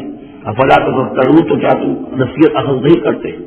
ولا اقول لكم عندي خزائن اللہ، وہی بات جو حضور سے ہم پڑھ چکے ہیں پہلے، اور میں نہیں کہتا تم سے کہ میرے پاس اللہ کے خزانے ہیں، میں نے کب کہا ہے کہ میرا اختیار ہے اللہ کے خزانوں پر؟ ولا اعلم الغیب، نہ میں غیب کا علم رکھتا ہوں، ولا اقول انی ملک، نہ میں یہ کہتا ہوں کہ میں کوئی فرشتہ ہوں، ولا اقول للذین تزدری اعینکم، اور نہ میں یہ کہتا ہوں ان لوگوں کے بارے میں جنہیں تمہاری آنکھیں حقیر دیکھ رہی ہے، تم حقارت کے ساتھ دیکھ رہے ہو، لن یؤتیہم اللہ خیرا، میں تو نہیں کہہ سکتا کہ اللہ تعالیٰ انہیں کوئی خیر نہیں دے گا، کیا پتا تم اندازہ بھی نہ کر سکو کیا مقامات بلند اللہ ان کو عطا کرے گا۔ جنت میں یہ کس طریقے سے اللہ تعالیٰ کے فروح و ریحان و جنت و نعیم سے جو ہے وہ مشرف ہوں گے۔ ولا اقول انی ملک ولا اقول للذین تزدری اعینکم لن یؤتیہم اللہ خیرا، اور وہاں قال ما فی انفسہم، جو کچھ ان کے جیوں میں ہے، دلوں میں، اللہ خوب جانتا ہے کس کے دل میں کتنا خلوص ہے، کتنی محبت ہے اللہ کے ساتھ، کتنا شوق ہے اللہ سے ملاقات کا، تو یہ اللہ جانتا ہے۔ انی اذا لمن الظالمین، اگر میں تمہارے امتحانوں سے تنگ آ کر میں ان کو اپنے پاس سے اٹھا دوں، بھگا دوں، تو پھر یہ کہ میں تو خود ظالموں میں سے ہو جاؤں گا۔ قالوا یا روح، انہوں نے کہا اے روح قد جادلتنا، تم نے ہم سے خوب جھگڑا کیا، فاکثرت جدالنا، اور بہت جھگڑا کر دیا تم نے، یعنی یہ کہ جب وہ بالکل ان تمام باتوں کے جواب میں خاموش ہونے پر مجبور ہو گئے، معقول بات ہے، یہ جواب دیا جا رہا ہے، ان کے پاس اب کوئی جواب نہیں ہے اس کا۔ فاتنا بما تعدنا ان كنت من الصادقین، اب آخری بات وہی ضد اور ہٹ بندی کی، تو پھر لے آؤ جس چیز کی ہمیں دھمکی دے رہے ہو، اگر تم سچے ہو وہ عذاب لے آؤ۔ اب ہم جو ہے ہمارے کان پک رہے ہیں تمہارے یہ بات سنتے سنتے، اور تم سے یہ مذاکرہ اور مجادلہ اور مناظرہ جو ہے مزید ہم جاری نہیں رکھنا چاہتے۔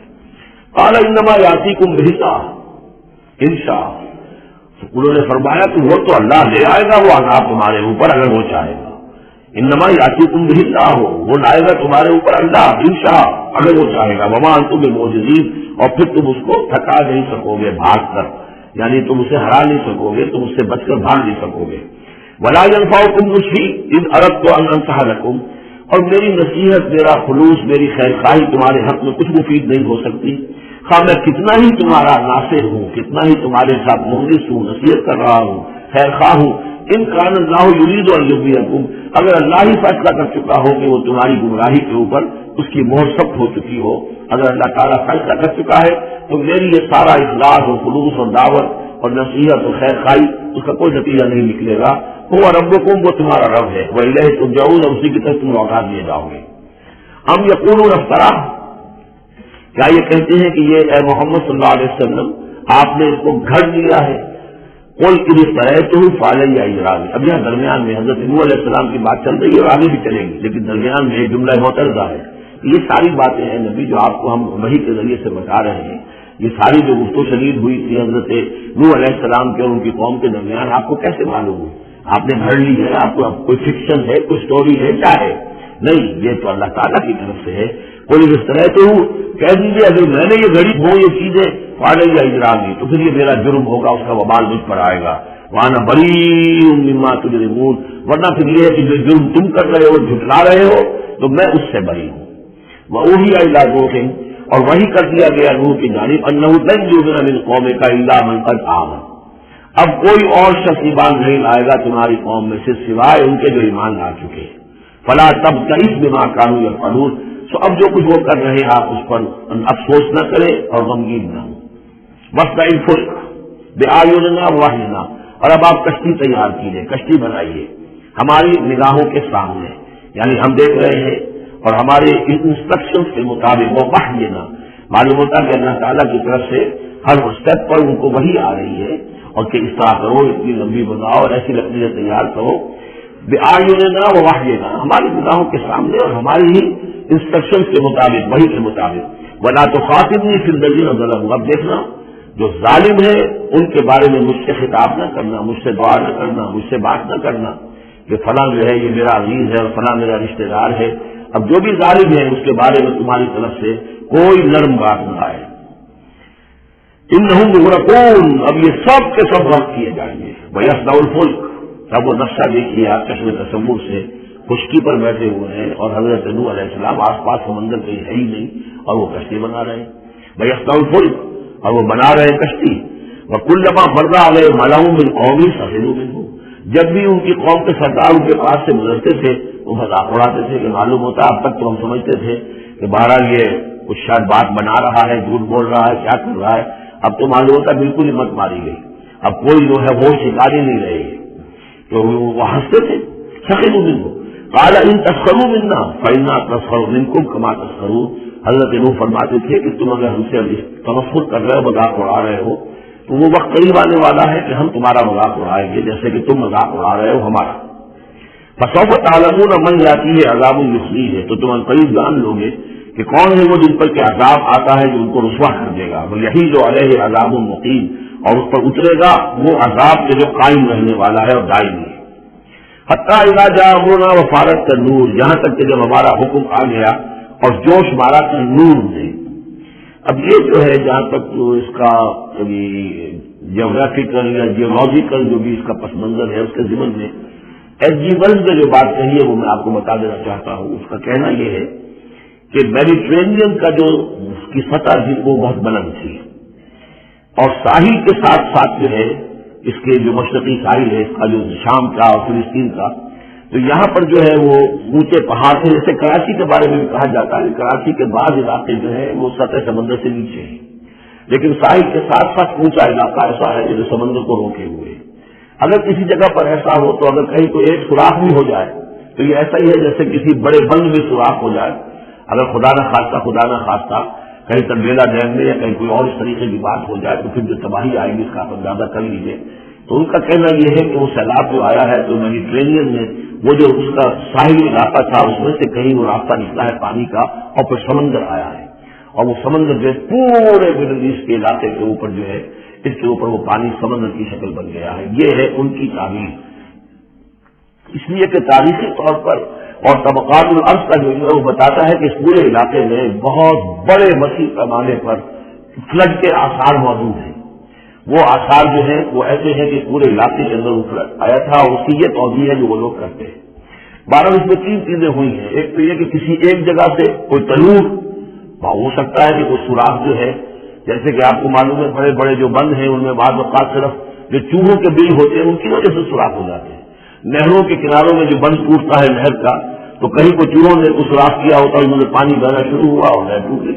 اسی طریقے سے ہو سکتا ہے کہ کسی تندور کے اندر سے پہلی مرتبہ پانی نکلا ہو. پھر یہ کہ زمین کے بھی اللہ تعالیٰ نے جو ہے وہ کھول دیے سوتے اور آسمان سے بھی پانی برسا.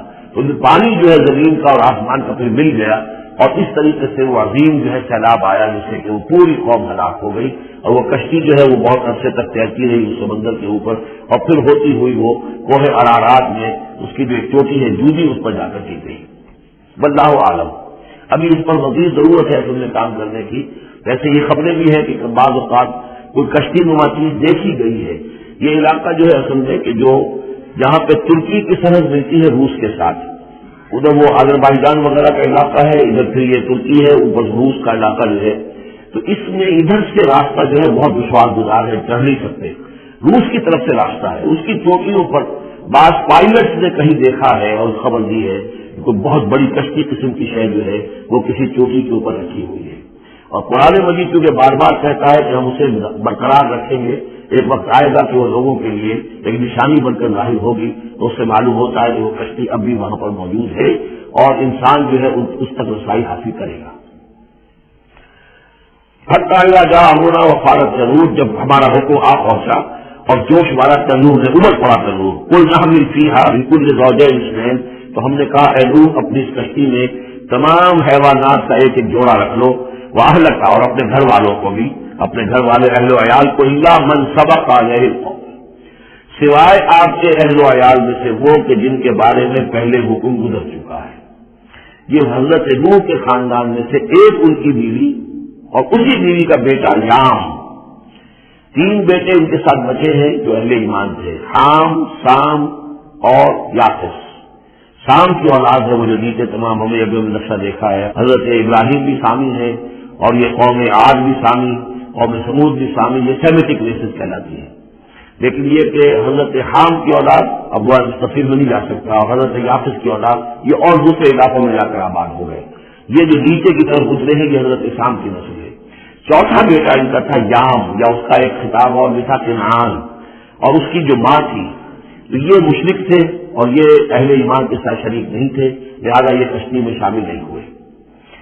تو آپ رکھ لیجیے، سوال کرا لیجیے اپنی کشتی میں، کل زوجین اثنین، ہر نوع کا ایک ایک جوڑا تمام حیوانات میں سے، وہ اہلک اور اپنے گھر والوں کو، الا من سبق علیہ القول، مگر سوائے اس کے کہ جن کے اوپر پہلے سے حکم ہو چکا ہے، ومن آمن، اور باقی جتنے بھی اہل ایمان آپ کے ہیں ان سب کو بھی سوال کر لیجیے، وما آمن معہ الا قلیل، اور نہیں ایمان لائے تھے ان کے ساتھ مگر بہت ہی کم، نہ ہونے کے برابر۔ قلیل جو ہے انگریزی میں اے لٹل اور ڈی لٹل، ان دونوں میں جو فرق ہے، یہاں قلیل جو ہے ڈی لٹل کے معنی میں آیا ہے کہ بالکل نہ ہونے کے برابر۔ وقال اركبوا فيها بسم الله مجريها ومرساها، اور حضرت نوح نے فرمایا اب سوار ہو جاؤ اس میں، اللہ کے نام کے ساتھ ہی ہے اس کا چلنا بھی اور اس کا لنگر انداز ہونا بھی، اللہ ہی اس کو چلائے گا بھی جب تک یہ پانی میں تیرتی رہے گی، اور اللہ ہی کے حکم سے یہ لنگر انداز ہوگی جہاں بھی اللہ کی مشیت ہوگی کہ یہ لنگر انداز ہو جائے۔ ان ربی لغفور الرحیم، لیکن میرا رب غفور الرحیم ہے۔ وہی تجری بہم فی موج کالجبال، اب وہ کشتی چل رہی تھی ان کو لے کر موجوں میں، اور موجیں پہاڑ جیسی موجیں۔ ونادى نوح ابنہ، اور نوح نے پکارا اپنے بیٹے کو، اسی کو یام کو یا کنعان کو، وکان فی معدل، اور وہ ایک کنارے کی طرف تھا، یا بنی ارکب معنا، اے میرے بیٹے آؤ ہمارے ساتھ شریک ہو جاؤ، ولا تکن مع الکافرین، اور کافروں کا ساتھ نہ دو، کافروں کے ساتھ نہ رہو بلکہ ہماری کشتی میں آ جاؤ۔ قال تعاوی الی جبل یعصمنی من الماء، اس نے کہا نہیں میں ابھی اس پہاڑ کے اوپر چڑھ جاؤں گا، میں وہاں پہنچ جاؤں گا، وہ مجھے پانی سے بچا لے گا۔ قال لا عاصم اليوم من امر اللہ الا من رحم، حضرت نوح نے فرمایا نہیں، آج کے دن کوئی شے بچانے والی نہیں ہے اللہ کے امر سے سوائے اس کے جس پر اللہ ہی رحم فرما دے۔ وحال بینہم الموج، اور اسی گفتگو کے دوران ایک بڑی سی موج ہائی ہوئی ان کے مابین، فکان من المغرقین، اور وہ بیٹا جو ہے ان کی نگاہوں کے سامنے غرق ہو گیا۔ وقیل یا ارض ابلعی ماءک، اور کہہ دیا گیا اے زمین اپنے پانی کو نگل جا، واپس پانی زمین کے اندر جذب ہو جائے۔ کتنا وقت لگا ہوگا یہ اللہ جانتا ہے، لیکن یہ آخری کار جو شکل بنی ہے کہ زمین کے اندر پانی جذب ہو گیا جو زمین سے آیا تھا۔ وَيَا سَمَاءُ أَقْلِعِي، اور اے آسمان تو بھی اب تھم جا، جو بھی بارش آنی تھی اس طوفان کے لیے اس کو بھی اختتام کا حکم ہو گیا۔ وَغِيضَ الْمَاءُ، اور پانی سکھا دیا گیا۔ وَقُضِيَ الْأَمْرُ، اور فیصلہ چکا دیا گیا۔ وَاسْتَوَتْ عَلَى الْجُودِيِّ، اور وہ کشتی جو ہے جودی پہاڑ سے اوپر جا کر رک گئی۔ وَقِيلَ بُعْدًا لِلْقَوْمِ الظَّالِمِينَ، اور کہہ دیا گیا ہلاکت اور دوری ہے اس قوم کے لیے کہ جو ظالم تھی، یعنی اب اس کا نسیہ منسیہ ہو گئی، اب اس کا نام و نشان موجود نہ رہا۔ وَنَادَى نُوحٌ رَبَّهُ، اور پکارا نوح نے اپنے رب کو، فقال رب ان ابنی من اہلی، انہوں نے کہا پروردگار میرا بیٹا میرے اہل میں سے تھا اور تیرا وعدہ تھا میرے اہل کو بچا لے گا۔ وَإِنَّ وَعْدَكَ الْحَقُّ، اور تیرا وعدہ سچا ہے۔ وَأَنْتَ أَحْكَمُ الْحَاكِمِينَ، اور یقیناً تو تمام حاکموں میں سب سے بڑا اور سب سے منصف اور سب سے عادل حاکم ہے۔ قال یا نوح انه ليس من اهلك، انہوں نے اللہ نے جواب دیا ہے نوح وہ تمہارے اہل میں سے نہیں ہے۔ انه عمل غیر صالح، اس کے اعمال، اس کا کردار، اس کے عقائد، اس کے نظریات غیر صالح ہیں۔ فلا تسألنی ما ليس لك به علم، تو اب مجھ سے ان چیزوں کے بارے میں سوال نہ کرو جس کے لیے تمہارے پاس کوئی علم نہیں ہے۔ انی اعوذک ان تکون من الجاہلین، اور میں تمہیں نصیحت کر رہا ہوں کہ تم جاہلوں میں سے نہ بن جاؤ۔ یہاں وہ یاد کر لیجیے سورہ نام کی آیت 35، اس میں حضور سے کہا گیا تھا فلا تکونن من الجاہلین، میں نے اس وقت بھی نوٹ کرا دیا تھا کہ یہ سخت ترین الفاظ یا حضور سے فرمائے گئے ہیں سورہ انعام میں، اور یہاں پر سورہ ہود میں یہ آئے ہیں حضرت نوح علیہ السلام سے خطاب کرتے ہوئے۔ انی اعوذک ان تکون من الجاہلین، یہاں میں صرف ذکر کر دیتا ہوں کہ یہاں جو اہل تشیع کی تفسیر ہے وہ یہ ہے کہ ان کی جو یہ بیوی تھی زانیہ تھی، ان کی رائے یہ ہے، اور یہ بیٹا بھی جو ہے حضرت نوح علیہ السلام کے صلب سے نہیں تھا. یہ تعبیر وہ کرتے ہیں اس واقعے کی. انہ لیس من اہلک، یہ تمہارے اہل میں سے ہے ہی نہیں، یہ تمہاری نسل سے نہیں ہے. انہ عمل غیر صالح، یہ تو ایک غیر صالح عمل ہے، اس کے نتیجے میں وجود میں آیا ہے. لیکن اہل سنت اس کو تسلیم نہیں کرتے. اس کی وجہ یہ ہے کہ جو قاعدہ دیا گیا ہے سورہ نور میں وہ یہ ہے کہ اللہ تعالیٰ سارے لوگوں کے لیے بیویاں بھی دیکھ دیتا ہے، اور جو خبیثات للخبیثین والخبیثون للخبیثات والطیبات للطیبین والطیبین للطیبات، تو یہ چیزیں جو ہے اس کے خطوں کے خلاف جاتا ہے. اس لیے یہ کہ صرف مشرک ہونے کی حد تک کہ یہ مشرک تھے ماں بیٹا، اس لیے جو کٹے رہے، تو اسی پر اہل سنت کا اجماع ہے. قال رب انی اعوذ بک ان اسالک ما لیس لی بہ علم، حضرت نوح نے عرض کیا پروردگار میں تیری پناہ طلب کرتا ہوں اس سے کہ میں تجھ سے ایسی بات کا سوال کروں جس کے لیے کہ میرے پاس کوئی علم نہیں ہے.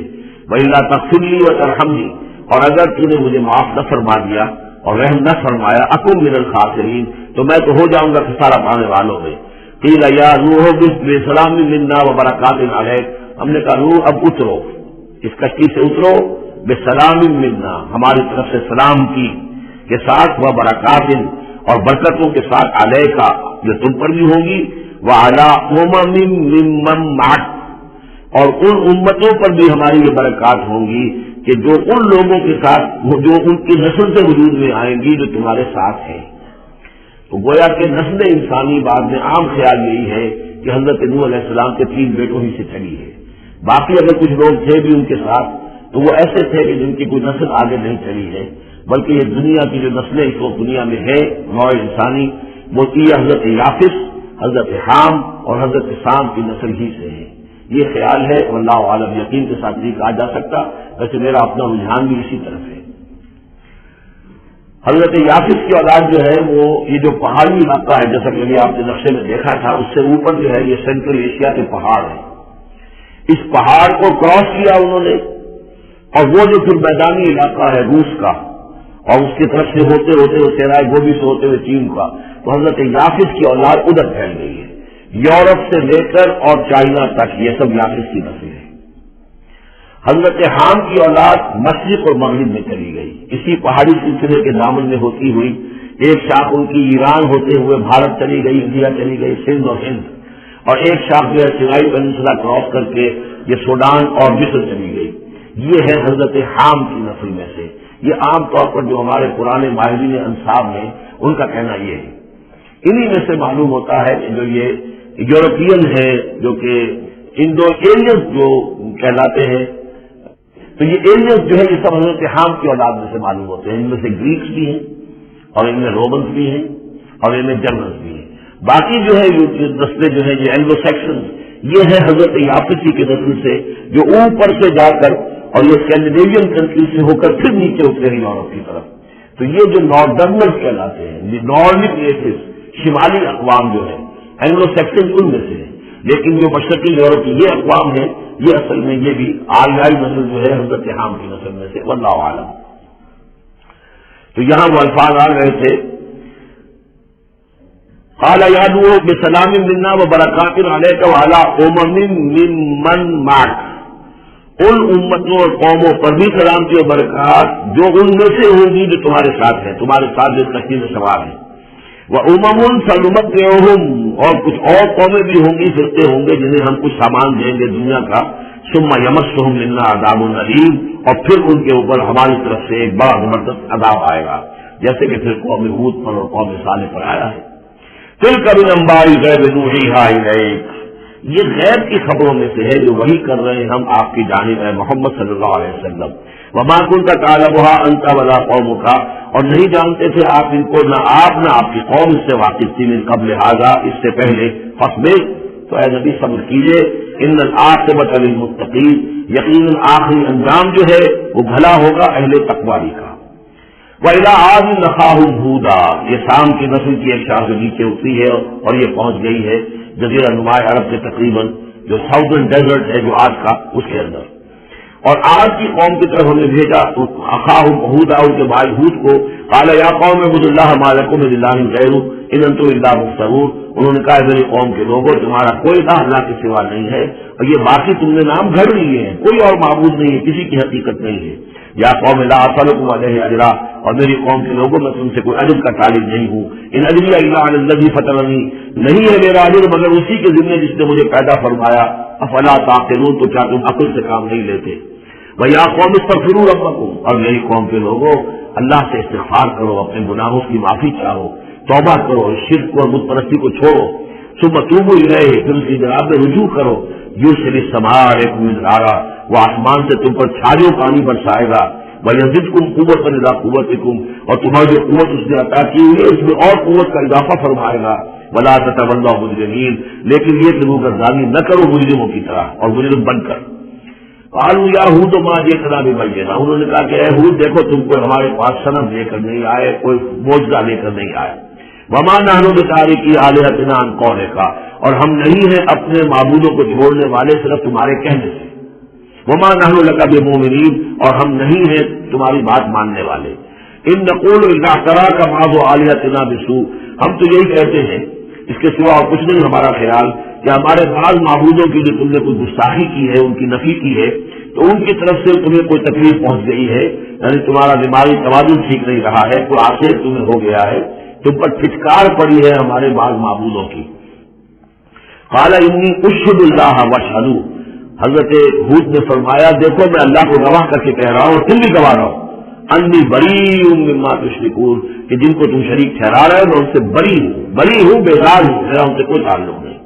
وہی بات جو حضرت ابراہیم نے فرمائی تھی کہ مجھے ان کا کوئی خوف نہیں، من دونہ ہی، اس کے سوا تم جو شرک کر رہے ہو، فکیدونی جمیعا، تو تم سب کے سب مل کر میرے خلاف جو چاہو کارروائی کر لو، کیدونی، جو چالیں چاہیے کار چل لو، ثم لا تنظرون، مجھے کوئی مہلت نہ دو، انی توکلت علی اللہ ربی و ربکم، میں نے توکل کیا ہے اپنے رب پر، اللہ پر جو میرا بھی رب ہے تمہارا بھی رب ہے، ما من دابۃ الا هو آخذ بناصیتها، نہیں ہے کوئی بھی جاندار مگر یہ کہ اس کی پیشانی جو ہے اللہ ہی کے ہاتھ میں ہے۔ وہ دعا جو میں نے آپ کو سنائی تھی اس میں حضور کے الفاظ بھی یہ ہیں، وَنَاصِيَتِي بِيَدِكَ اللہم انی عبدک وابن عبدک وابن امتک فی قبضتک ناصیتی بیدک ماضٍ فی حکمک عدل فی قضاؤک۔ وہ آخر بناصیتها، ہر جاندار کی پیشانی اللہ کے ہاتھ میں، یعنی اس کی قسمت، اس کی تقدیر، اسے کیا ملنا ہے، اس کے ساتھ کیا ہونا، یہ سب اللہ کے ہاتھ میں ہے۔ ان ربی علی صراط مستقیم، یقیناً میرا رب تو سیدھی راہ پر ملے گا، سیدھی توحید کی راہ پر جاؤ گے تو رب کے قریب پہنچو گے۔ میرا رب جو ہے وہ عدل و انصاف کے راستے سے اور صراط مستقیم ہی سے اس تک رسائی حاصل ہو سکتی ہے۔ فَإِن تَوَلَّوْا فَقَدْ أَبْلَغْتُكُم مَّا أُرْسِلْتُ بِهِ إِلَيْكُمْ، پھر اگر تم پیٹ موڑ لو، منہ پھیرو، انکار کرو، تو میں نے پہنچا دیا ہے تمہیں وہ پیغام جو مجھے دے کر بھیجا گیا تھا، مَا أُرْسِلْتُ بِهِ إِلَيْكُمْ وَيَسْتَخْلِفُ رَبِّي قَوْمًا غَيْرَكُمْ، پھر میرا رب جو ہے تمہیں تباہ کرے گا، ختم کرے گا، اور تمہاری جگہ کسی اور قوم کو لے آئے گا، وَلَا تَضُرُّونَهُ شَيْئًا، اور تم اس کا کچھ بگاڑ نہیں سکو گے، ان ربی علی کل شیء حفیظ، یقین میرا رب جو ہے ہر چیز کا نگہبان ہے۔ وَلَمَّا جَاءَ أَمْرُنَا، جب ہمارا حکم آ گیا، عذاب کا فیصلہ، نجینا ہودا والذین آمنوا معہ، ہم نے نجات دے دی، بچا لیا ہود کو اور ان کو جو اس کے ساتھ ایمان لائے تھے، برحمت منا، اپنی رحمت سے، ونجیناہم من عذاب غلیظ، اور ہم نے انہیں بچا لیا ایک بہت ہی گاڑھے اور بھاری عذاب سے۔ وَتِلْكَ عَادٌ جَحَدُوا بِآیاتِ رَبِّهِمْ، یہ تھے عاد، یہ تھی قوم، بڑی زبردست قوم، انہوں نے انکار کیا اپنے رب کی آیات کا، وَعَصَوْا رُسُلَهُ، اور انہوں نے نافرمانی کی اپنے رسولوں کی۔ یہ رسولوں سے مراد کیا ہے؟ اصل میں انبیاء تو آتے رہتے ہیں، آخر میں پھر رسول آتا ہے، چھوٹے چھوٹے جس طریقے سے کہ اللہ تعالیٰ کی طرف سے سمجھانے کے لیے ان کے معلمین کی حیثیت سے، تو وہاں پر ان کو بھی رسول کہہ دیا گیا۔ جیسا کہ میں نے کہا تھا قرآن مجید میں یہ الفاظ ایک دوسرے کی جگہ آ جاتے ہیں۔ وَاتَّبَعُوا أَمْرَ كُلِّ جَبَّارٍ عَنِيدٍ، انہوں نے رسولوں کی تو نافرمانی کی اور پیروی کی ان کے حکم کی جو سرکش تھے اور مخالف تھے۔ وَأُتْبِعُوا فِي هَٰذِهِ الدُّنْيَا لَعْنَةً، اور ان کے پیچھے لگا دی گئی اس دنیا میں بھی لعنت، وَيَوْمَ الْقِيَامَةِ، اور قیامت کے دن کے لیے بھی۔ أَلَا إِنَّ عَادًا كَفَرُوا رَبَّهُمْ، آگاہ ہو جاؤ قوم عاد نے اپنے رب کا کفر کیا تھا۔ أَلَا بُعْدًا لِعَادٍ قَوْمِ هُودٍ، سن لو پھٹکار ہے عاد پر جو قوم ہود تھی، جس کی طرف حضرت ہود علیہ السلام کو بھیجا گیا۔ وَإِلَىٰ ثَمُودَ أَخَاهُمْ صَالِحًا، اب ان میں سے جو لوگ بچے تھے وہ پھر آگے وسطی علاقے کی طرف گئے ہیں، وہاں ہجر کے علاقے میں جا کے آباد ہوئے، وہاں سمود نام کی ایک بڑی قوم ہوگی، اور ان کے اندر بھی جب پھر وہی خرابیاں آ گئی، وہی شیطان نے ان کو پٹی پڑھائی، وہی بت پرستی شروع ہو گئی، وہی ان کے معبود ہو گئے، تراش لیے انہوں نے. تو الی سمود اخاہم صالحا، سمود کی طرف ہم نے بھیجا ان کے بھائی صالح کو. قال یا قوم اعبدوا اللہ ما لکم من الہ غیرہ، انہوں نے فرمایا کہ میری قوم کے لوگوں اللہ کی بندگی کرو، تمہارا کوئی معبود اس کے سوا نہیں ہے. وہ انشاکم من الارض، اس نے تمہیں زمین سے اٹھایا ہے، ابھارا ہے، بنایا زمین سے، واستعمرکم فیہا، اور اس نے تم کو آباد کیا ہے. فاستغفروہ، تو اس سے استغفار کرو، اس سے اپنے گناہ بخشواؤ. ثم توبوا الیہ، اور پھر اس کی جانب میں رجوع کرو. ان ربی قریب مجیب، یقین میرا رب قریب ہے اور دعا کا قبول کرنے والا ہے. قالوا یا صالح قد كنت فینا مرجوا، انہوں نے کہا صالح تم سے تو ہماری بڑی امیدیں وابستہ تھی. ظاہر بات ہے کہ ایک شخص جو ہے جس کو اللہ چنتا تھا، اپنے اخلاق میں، سمجھ میں، فہم میں، فطانت میں وہ ممتاز ہوتے تھے، تو ہم سمجھتے تھے تم آباء و اجداد کا نام روشن کرو گے. یہ تم نے کیا کیا؟ تم نے تو کہنا شروع کر دیا کہ آباء و اجداد کے جو طریقے ہیں یہ غلط ہے، ان کا دین غلط ہے، ان کے عقیدے غلط ہیں، یہ معبود جن کو ہمارے آباء و اجداد پوچھتے آئے یہ کوئی حقیقت نہیں. ہم توقع کرتے تھے کہ تم قوم کا نام روشن کرو گے، تم آباء و اجداد کے لیے عزت کا، ان کے لیے مزید جو ہے دنیا کے اندر ان کے نام بری کا سبب ذریعہ بنو گے. قالوا یا صالح قد كنت فینا مرجوا، تم سے تو ہمیں بہت سی امیدیں تھی قبل ھذا، اس سے پہلے. اتنھانا نعبد ما یعبد آباؤنا، یہ کیا ہوا تم ہمیں روک رہے ہو ان چیزوں کو پوجنے سے کہ جن کو ہمارے آباء و اجداد پوجتے تھے. وَإِنَّنَا لَفِي شَكٍّ مِّمَّا تَدْعُونَا إِلَيْهِ مُرِيبٍ، اور یقیناً جس چیز کی طرف تم ہمیں بلا رہے ہو اس کے بارے میں ہمیں شکوک و شبہات ہے، ہمارا دل اس پر ٹھکتا نہیں. قال یا قوم ارأیتم ان کنت علی بینۃ من ربی، وہی بات انہوں نے کہی، اے میری قوم کے لوگوں سوچو اگر میں پہلے سے بھی اپنے رب کی طرف سے بینہ پر تھا، میری فطرت سلیم تھی، تم دیکھتے تھے کہ میں تمہارے درمیان ایک اچھا آدمی تھا، صاف ستھرا کردار رکھنے والا انسان تھا، میری فطرت صالح تھی. وآتانی منہ رحمۃ، اور اللہ نے پھر مجھے اپنے پاس سے رحمت عطا کر دی. اب وہی آ گئی، نبوت عطا کر دی گئی. فَمَن يَنصُرُنِي مِنَ اللَّهِ إِنْ عَصَيْتُهُ، تو اب اگر میں اللہ کی نافرمانی کروں تو مجھے کون بچائے گا؟ اللہ سے کون اس کی پکڑ سے مجھے بچا سکے گا؟ فَمَا تَزِيدُونَنِي غَيْرَ تَخْسِيرٍ، تو تم تو اضافہ نہیں کرو گے میرے لیے مگر خسارے کے اندر. تم چاہتے ہو کہ میں اپنی اس چیز کو چھوڑ کر اور آباء و اجداد کا نام لوں اور ان کے معبودوں کو پوجنا شروع کر دوں، تو تم تو میری تباہی کا در پہ ہو. وَيَا قَوْمِ هَٰذِهِ نَاقَةُ اللَّهِ لَكُمْ آیَةٌ، اور دیکھو میری قوم کے لوگوں یہ اللہ کی اونٹنی ہے، تمہارے لیے ایک نشانی ہے. فَذَرُوهَا تَأْكُلْ فِي أَرْضِ اللَّهِ، اسے چھوڑے رکھو، یہ چلتی رہے اللہ کی زمین میں، جہاں چاہے جہاں سے چاہے کھائے. وَلَا تَمَسُّوهَا بِسُوءٍ، اور دیکھنا کسی برے ارادے سے اس کو ہاتھ نہ لگانا. فَيَأْخُذَكُمْ عَذَابٌ قَرِيبٌ، تو پھر تمہیں آ پکڑے گا وہ عذاب جو اب دور نہیں ہے، قریب ہی ہے. فَعَقَرُوهَا، تو انہوں نے اس کی کونچیں کاٹ ڈالی، اس کو ہلاک کر دیا. فَقَالَ تَمَتَّعُوا فِي دَارِكُمْ ثَلَاثَةَ أَيَّامٍ، حضرت صالح نے فرمایا کہ اچھا ٹھیک ہے، اب تم اپنے گھروں کے اندر جو بھی کھانا پینا ہے، رکھنا بسنا ہے، تین دن تک رہ لو اور بس لو. ذَلِكَ وَعْدٌ غَيْرُ مَكْذُوبٍ، یہ وہ وعدہ ہے کہ جھوٹا ثابت نہیں ہوگا. فَلَمَّا جَاءَ أَمْرُنَا، جب ہمارا وہ فیصلہ آ گیا، ہماری بات آ گئی، ہمارا حکم پہنچ گیا، نجینا صالحا والذین آمنوا معه، ہم نے نجات دی صالح کو بھی اور ان لوگوں کو جو ان کے ساتھ ایمان لائے تھے، برحمت منا، اپنی خاص رحمت سے، ومن خزي یوم، یہ دن اور اس دن کی رسوائی سے ہم نے انہیں بچا لیا. ان ربک هو القوی العزیز، یقیناً آپ کا پروردگار زور والا ہے، زبردست ہے.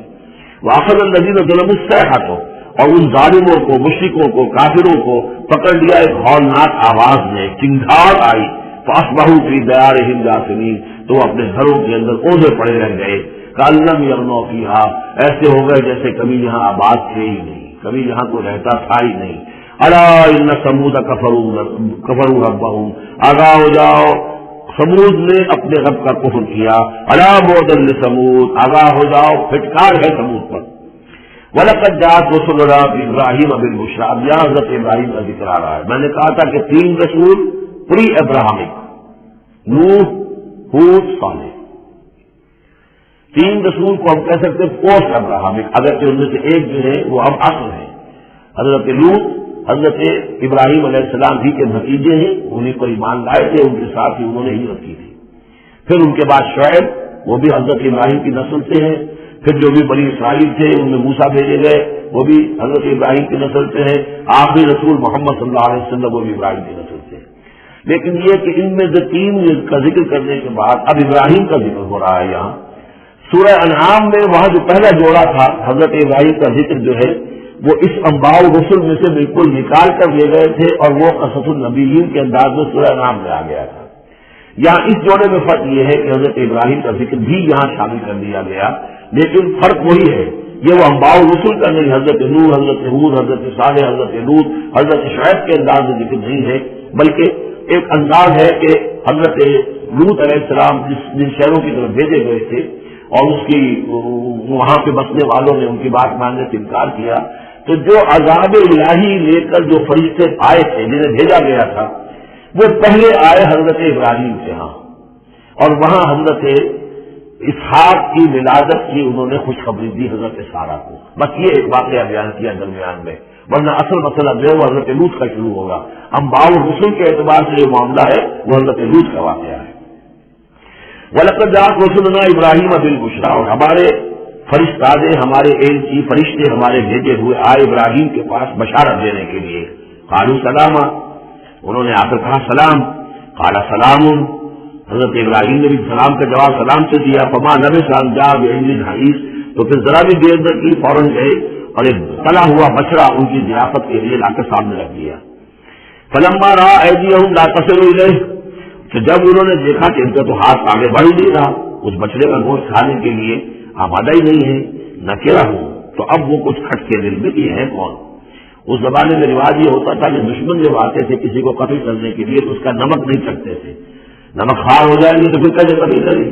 تو ایک تو اندیشہ یہ ہوا کہ کسی برے ارادے سے آئے ہیں جو میری ضیافت قبول نہیں کر رہے۔ نکرہ ہوں وہ اور جیسا بھی روخی تھا، اور ان کے دل میں حضرت ابراہیم کے دل میں ان کی طرف سے ایک خوف پیدا ہو گیا۔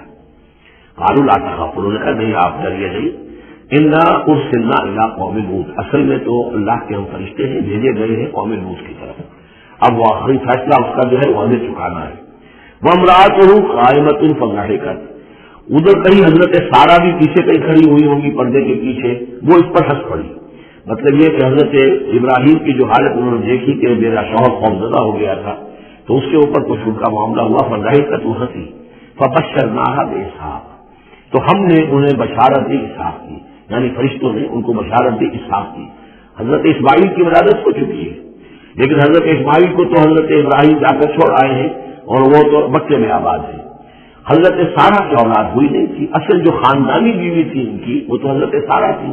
حضرت حاجرہ جو ہے وہ تو بادشاہ مصر نے ان کی خدمت میں ان کو پیش کیا تھا، اسی لیے ان کو لونڈی بھی کہہ دیتے ہیں، حالانکہ وہ شہزادی تھی، وہ بادشاہ کے شاہی خاندان کی خاتون تھی حاجرہ سلام علیہا، لیکن یہ کہ یہ یہودی کہتے ہیں کہ وہ تو لونڈی تھی، کنیز تھی۔ تو چونکہ اولاد نہیں ہوئی تھی حضرت سارہ کے ہاں، تو حضرت سارہ ہی نے کہہ کر پھر حضرت ابراہیم سے کہا تھا کہ آپ تعلق قائم کریں حاجرہ سے، شاید اللہ تعالیٰ آپ کو حاجرہ سے اولاد دے دے۔ لیکن جب وہ اولاد ہو گئی حضرت اسماعیل، تو پھر وہ جو عورت کی فطرت ہے مزاج ہے تو ان کے لیے کھلنے لگی یہ بات کہ مجھے اللہ نے اولاد نہیں دی۔ اب ظاہر بات ہے کہ حضرت ابراہیم کی توجہ زیادہ ہو گئی ہوگی حضرت حاجرہ کی طرف، اپنے بیٹے کی طرف، تو پھر وہ ذریعہ بن گیا کہ انہوں نے کہا کہ انہیں چھوڑ کر آؤ، اور اللہ کے حکم سے حضرت ابراہیم نے حضرت حاجرہ کو اور حضرت اسماعیل کو وہاں بیت اللہ کے پاس، یا بیت اللہ جہاں بعد میں تعمیر ہونا تھا اس کی طرف بنیادیں اس وقت تھی لیکن کوئی نشان اور نہیں تھا، وہاں چھوڑ دیا۔ اب یہاں جو ہے اولاد ہو رہی ہے، ان کی بشارت دی جا رہی ہے۔ تو حضرت اسحاق چھوٹے ہیں حضرت اسماعیل سے۔ فضحکت وبشرناہا باسحاق ومن وراء اسحاق یعقوب، اور یہ بھی کہا کہ پھر اسحاق کے بعد اسحاق کے ہاں ایک بیٹا ہوگا یعقوب، وہ بہت ہی ہمارے ہاں اس کا درجہ بہت بلند ہوگا، یعنی بیٹے کی بشارت پھر پوتے کی بشارت۔ قالت یا ویلتا آلد وانا عجوز وہذا بالی شیخا، انہوں نے کہا ہائے میری خرابی کہ اب میں جنوں گی جبکہ میں ہو چکی ہوں نہایت بوڑھی، اور میرا یہ شیخ جو ہے، میرا یہ جو شوہر ہے یہ بھی شیخ ہے، یہ بھی ضعیف ہے، بوڑھا ہو چکا ہے۔ ان ھذا لشیء عجیب، یہ تو بڑی عجیب بات جو آپ بتا رہے ہیں، یہ خوشخبری مجھے دے رہے ہیں اس بڑھاپے کی عمر میں کہ میرے یہاں بیٹا ہوگا۔ قالوا اتعجبین من امر اللہ، ان فرشتوں نے کہا کہ کیا آپ تعجب کرتی ہیں اللہ کے معاملے میں؟ اللہ کا فیصلہ ہے، اللہ جیسے چاہے پیدا کرے، ہم اللہ کی طرف سے خوشخبری دے رہے ہیں، اپنی طرف سے نہیں دے رہے۔ رحمت اللہ وبرکاتہ علیکم اہل البیت، اے نبی کے گھر والوں تم پر اللہ کی رحمت ہو، اس کی برکتیں ہوں۔ اب یہاں اہل البیت کو سمجھ لیجیے کس کے لیے ہے؟ حضرت سارہ کے لیے۔ اہل بیت رسول ازواج مطہرات ہیں، ان کی ایکسٹینشن ہے جو حضور نے کہا ہے اللہم ہؤلاء اہل بیتی، اے اللہ یہ بھی میرے اہل بیت ہیں۔ حضرت فاطمہ، حضرت علی، حضرت حسن، حضرت حسین وہ بھی اہل بیت ہیں، یہ ایکسٹینشن ہے۔ اہل بیت اصلاً نبی کی بیوی، یہاں پر کس کے لیے آ رہا؟ حضرت سارہ کے لیے، گھر والے، ہم کہتے بھی گھر والے فرض ہیں، گھر والے کی بیوی ہوتی ہے۔ قالوا تعجبین من امر اللہ رحمۃ اللہ وبرکاتہ علیکم اہل البیت انہ حمید مجید، یقیناً اللہ حمید ہے اور مجید ہے، بہت بزرگ ہے، بڑائی والا ہے اور اپنی ذات میں ستون صفات ہے۔ فلما ذهب عن ابراہیم الروع، جب ابراہیم کا خوف جاتا رہا، وجاءت البشرا، اور یہ بشارت پہنچ گئی، اس کے لیے خوشی کی بات تھی کہ اب سارہ کے ہاں بھی اللہ تعالیٰ بیٹا عطا کرے گا۔ یجادلنا فی قوم لوط، اب اس نے جھگڑنا شروع کر دیا ہم سے قوم لوط کے بارے میں۔ یہ مجادلہ جو ہے یہ تورات میں بڑی تفصیل سے آیا ہے کہ دیکھو تم جو جا رہے ہو، اگر اس شہر کے اندر، ان بستیوں کے اندر 50 آدمی بھی راست باز ہوں گے تو کیا کرو گے؟ کیا پھر بھی ہلاک کر دو گے؟ فرشتوں نے کہا 50 آدمی وہاں ہوئے، اگر راست باز ہو تو ہم ہلاک نہیں کریں گے۔ اچھا دیکھو میری کوئی حیثیت نہیں ہے، میں بہت ناچیز ہوں، لیکن میں پھر جرأت کرتا ہوں، میں اللہ سے عرض کرتا ہوں کہ اچھا ہو سکتا ہے 40 ہو وہاں پر، تو پھر اچھا 40 بھی ہوئے تو پھر ہم ان کو بھی پھر چھوڑ دیں گے، بستیوں کے اوپر عذاب نہیں آئے گا۔ ہوتے ہوتے 5 پہ آ گئے، جس پہ آخر میں کہا گیا کہ اے ابراہیم چھوڑو اب اس بات کو، اب یہ تمہیں رب کا فیصلہ آ گیا۔ وہاں ایک بھی نہیں ہے، تم 5 کی بات کر رہے ہو۔ وہاں تو سوائے حضرت لوط علیہ السلام کے خود اور ان کی 2 بیٹیوں کے اور کوئی بھی نہیں تھا کہ ان شہروں میں سے بچا۔ تو یجادلنا فی قوم لوط، اب وہ قوم لوط کے بارے میں ہم سے جھگڑنے لگے، یعنی چونکہ وہ حلیم الطبع تھے، طبیعت میں نرمی تھی، وہی جو حضور کی طبیعت میں بھی تھی، حضرت ابوبکر کی طبیعت میں بھی تھی، اس وجہ سے انہوں نے کہا کہ عذاب سے بچنے کی کوئی شکل ہو سکے۔ ان ابراہیم لحلیم اواہ منیب، 3 الفاظ جمع کر دیے گئے۔ یقیناً ابراہیم بہت ہی حلیم بھی تھا، بہت ہی نرم دل تھا اور بہت ہی اللہ کی جناب میں رجوع کرنے والا تھا۔ یا ابراہیم عارض عن ھذا، تو اب کہا گیا ان سے کہ ابراہیم اب چھوڑیے، اب اس بات سے آپ ذرا قطع تعلق کیجیے، انہ قد جاء امر ربک، یہ تو اب آپ کے رب کا فیصلہ آ چکا ہے۔ وَإِنَّهُمْ آتِيهِمْ عَذَابٌ غَيْرُ مَرْدُودٍ، اب ان پر وہ عذاب آ کر ہی رہے گا جسے لوٹایا نہیں جا سکے گا۔ وَلَمَّا جَاءَتْ رُسُلُنَا لُوطًا سِيءَ بِهِمْ وَضَاقَ بِهِمْ ذَرْعًا، تو جب آئے ہمارے یہ فرشتادے بھیجے ہوئے، ہمارے یہ پیغامبر، یہ فرشتے لوط کے پاس، سیئ بہم، کہ وہاں پر یہ بھیجے گئے تھے بہت خوبصورت لڑکوں کی شکل میں، اور ان کے ہاں جو تھا معاملہ آپ کو معلوم ہے کہ جو عبرت پرستی ان کے ہاں تھی اور جو سوڈمی تھی، تو یہ لڑکے خوبصورت آ گئے تو اس قوم کے لیے، تو ان کے لیے جشن ہو گیا کہ ہمارے لیے شکار آ گئے ہیں بہت اچھے، لوط کے ہاں بڑے عمدہ شکار پہنچے ہیں، لہٰذا وہ سب غول سے غول اب آ رہے ہیں، حضرت لوط علیہ السلام کی گھر پر چڑھائی کر رہے ہیں۔ تو جب ہمارے یہ فرشتادہ، ہمارے یہ جو نوجوان لڑکوں کی شکل میں جن کو بھیجا گیا تھا فرشتوں کو، جب پہنچے حضرت لوط کے پاس سیئ بہم، وہ ان کو دیکھ کر بہت غمگین ہوا کہ یہ بڑا میرے لیے وضاق بہم ذرعاً، ان کا دل بڑا تنگ ہوا، وقال ھذا یوم عصیب، اور انہوں نے کہا یہ تو میرے لیے بڑا سختی کا دن آ گیا ہے، میرے پاس اتنی طاقت نہیں ہے کہ میں ان بدبختوں کا مقابلہ کر سکوں، اپنے مہمانوں کو ان کی دستبرد سے میں بچا سکوں، اور وہ لوگ جو ہے جانتے تھے جس قسم کی خبیث ان کی تباہی ہو چکی تھی کہ وہ کسی اپیل اور کسی دلیل سے باز آنے والے نہیں ہیں، تو اس سے ان کے دل کے اندر جو ہے وہ ایک عجیب کیفیت پیدا ہوئی۔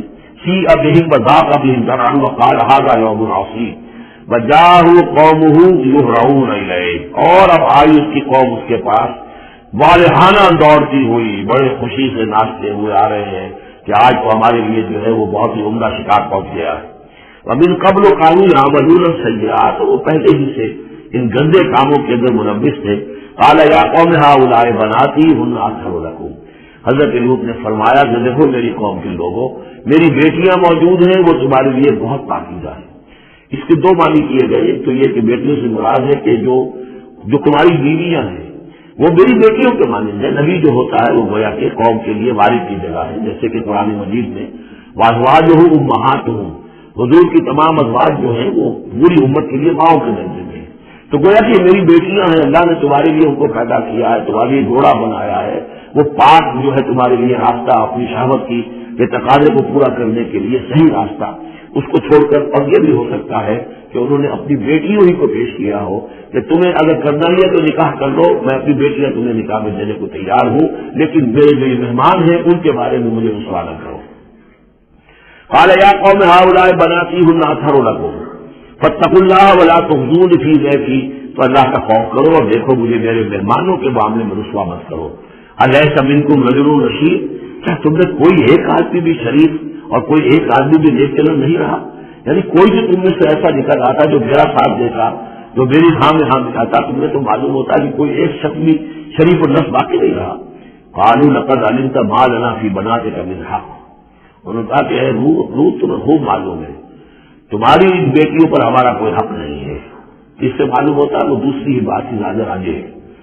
وَإِنَّكَ لَتَعْلَمُ مَا نُرِيدُ، اور تم خوب جانتے جو ہم چاہتے ہیں، یعنی باتیں مت بناؤ، ہماری توجہ جو ہے ادھر ادھر لے جانے کی کوشش نہ کرو، تم جانتے ہو ہم جو چاہتے ہیں، جس کے لیے ہم حاضر ہوئے ہیں، جس کے لیے ہم پہنچے۔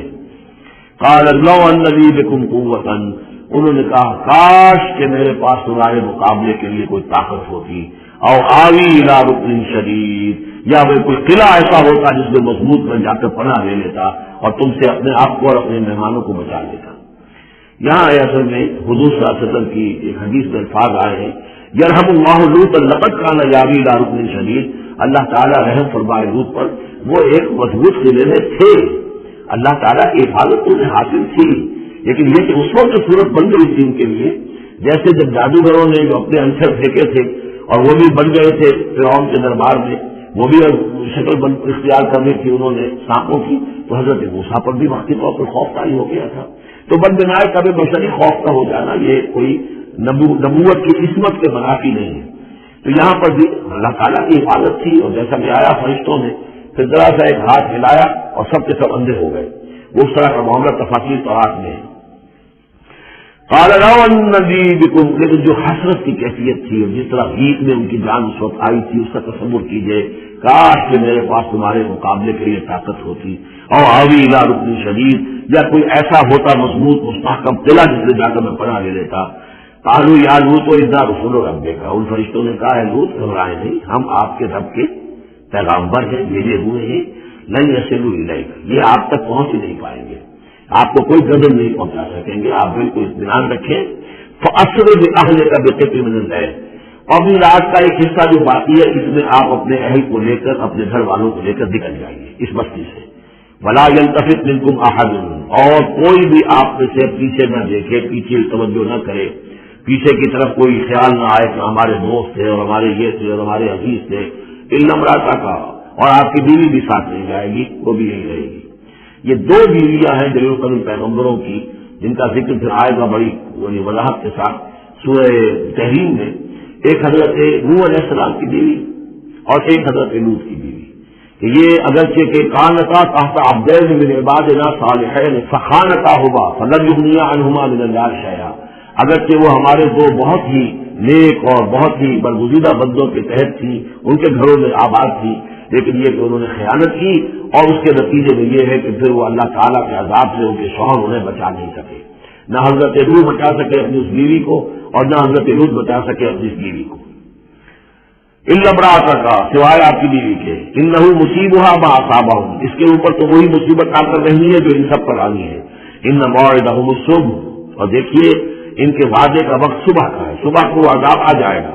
الیس الصبح بقریب، کیا صبح قریب نہیں ہے؟ یعنی اب جلدی کیجیے، اب آپ فوری طور پر یہاں سے اپنی بچیوں کو لے کر نکل جائیے۔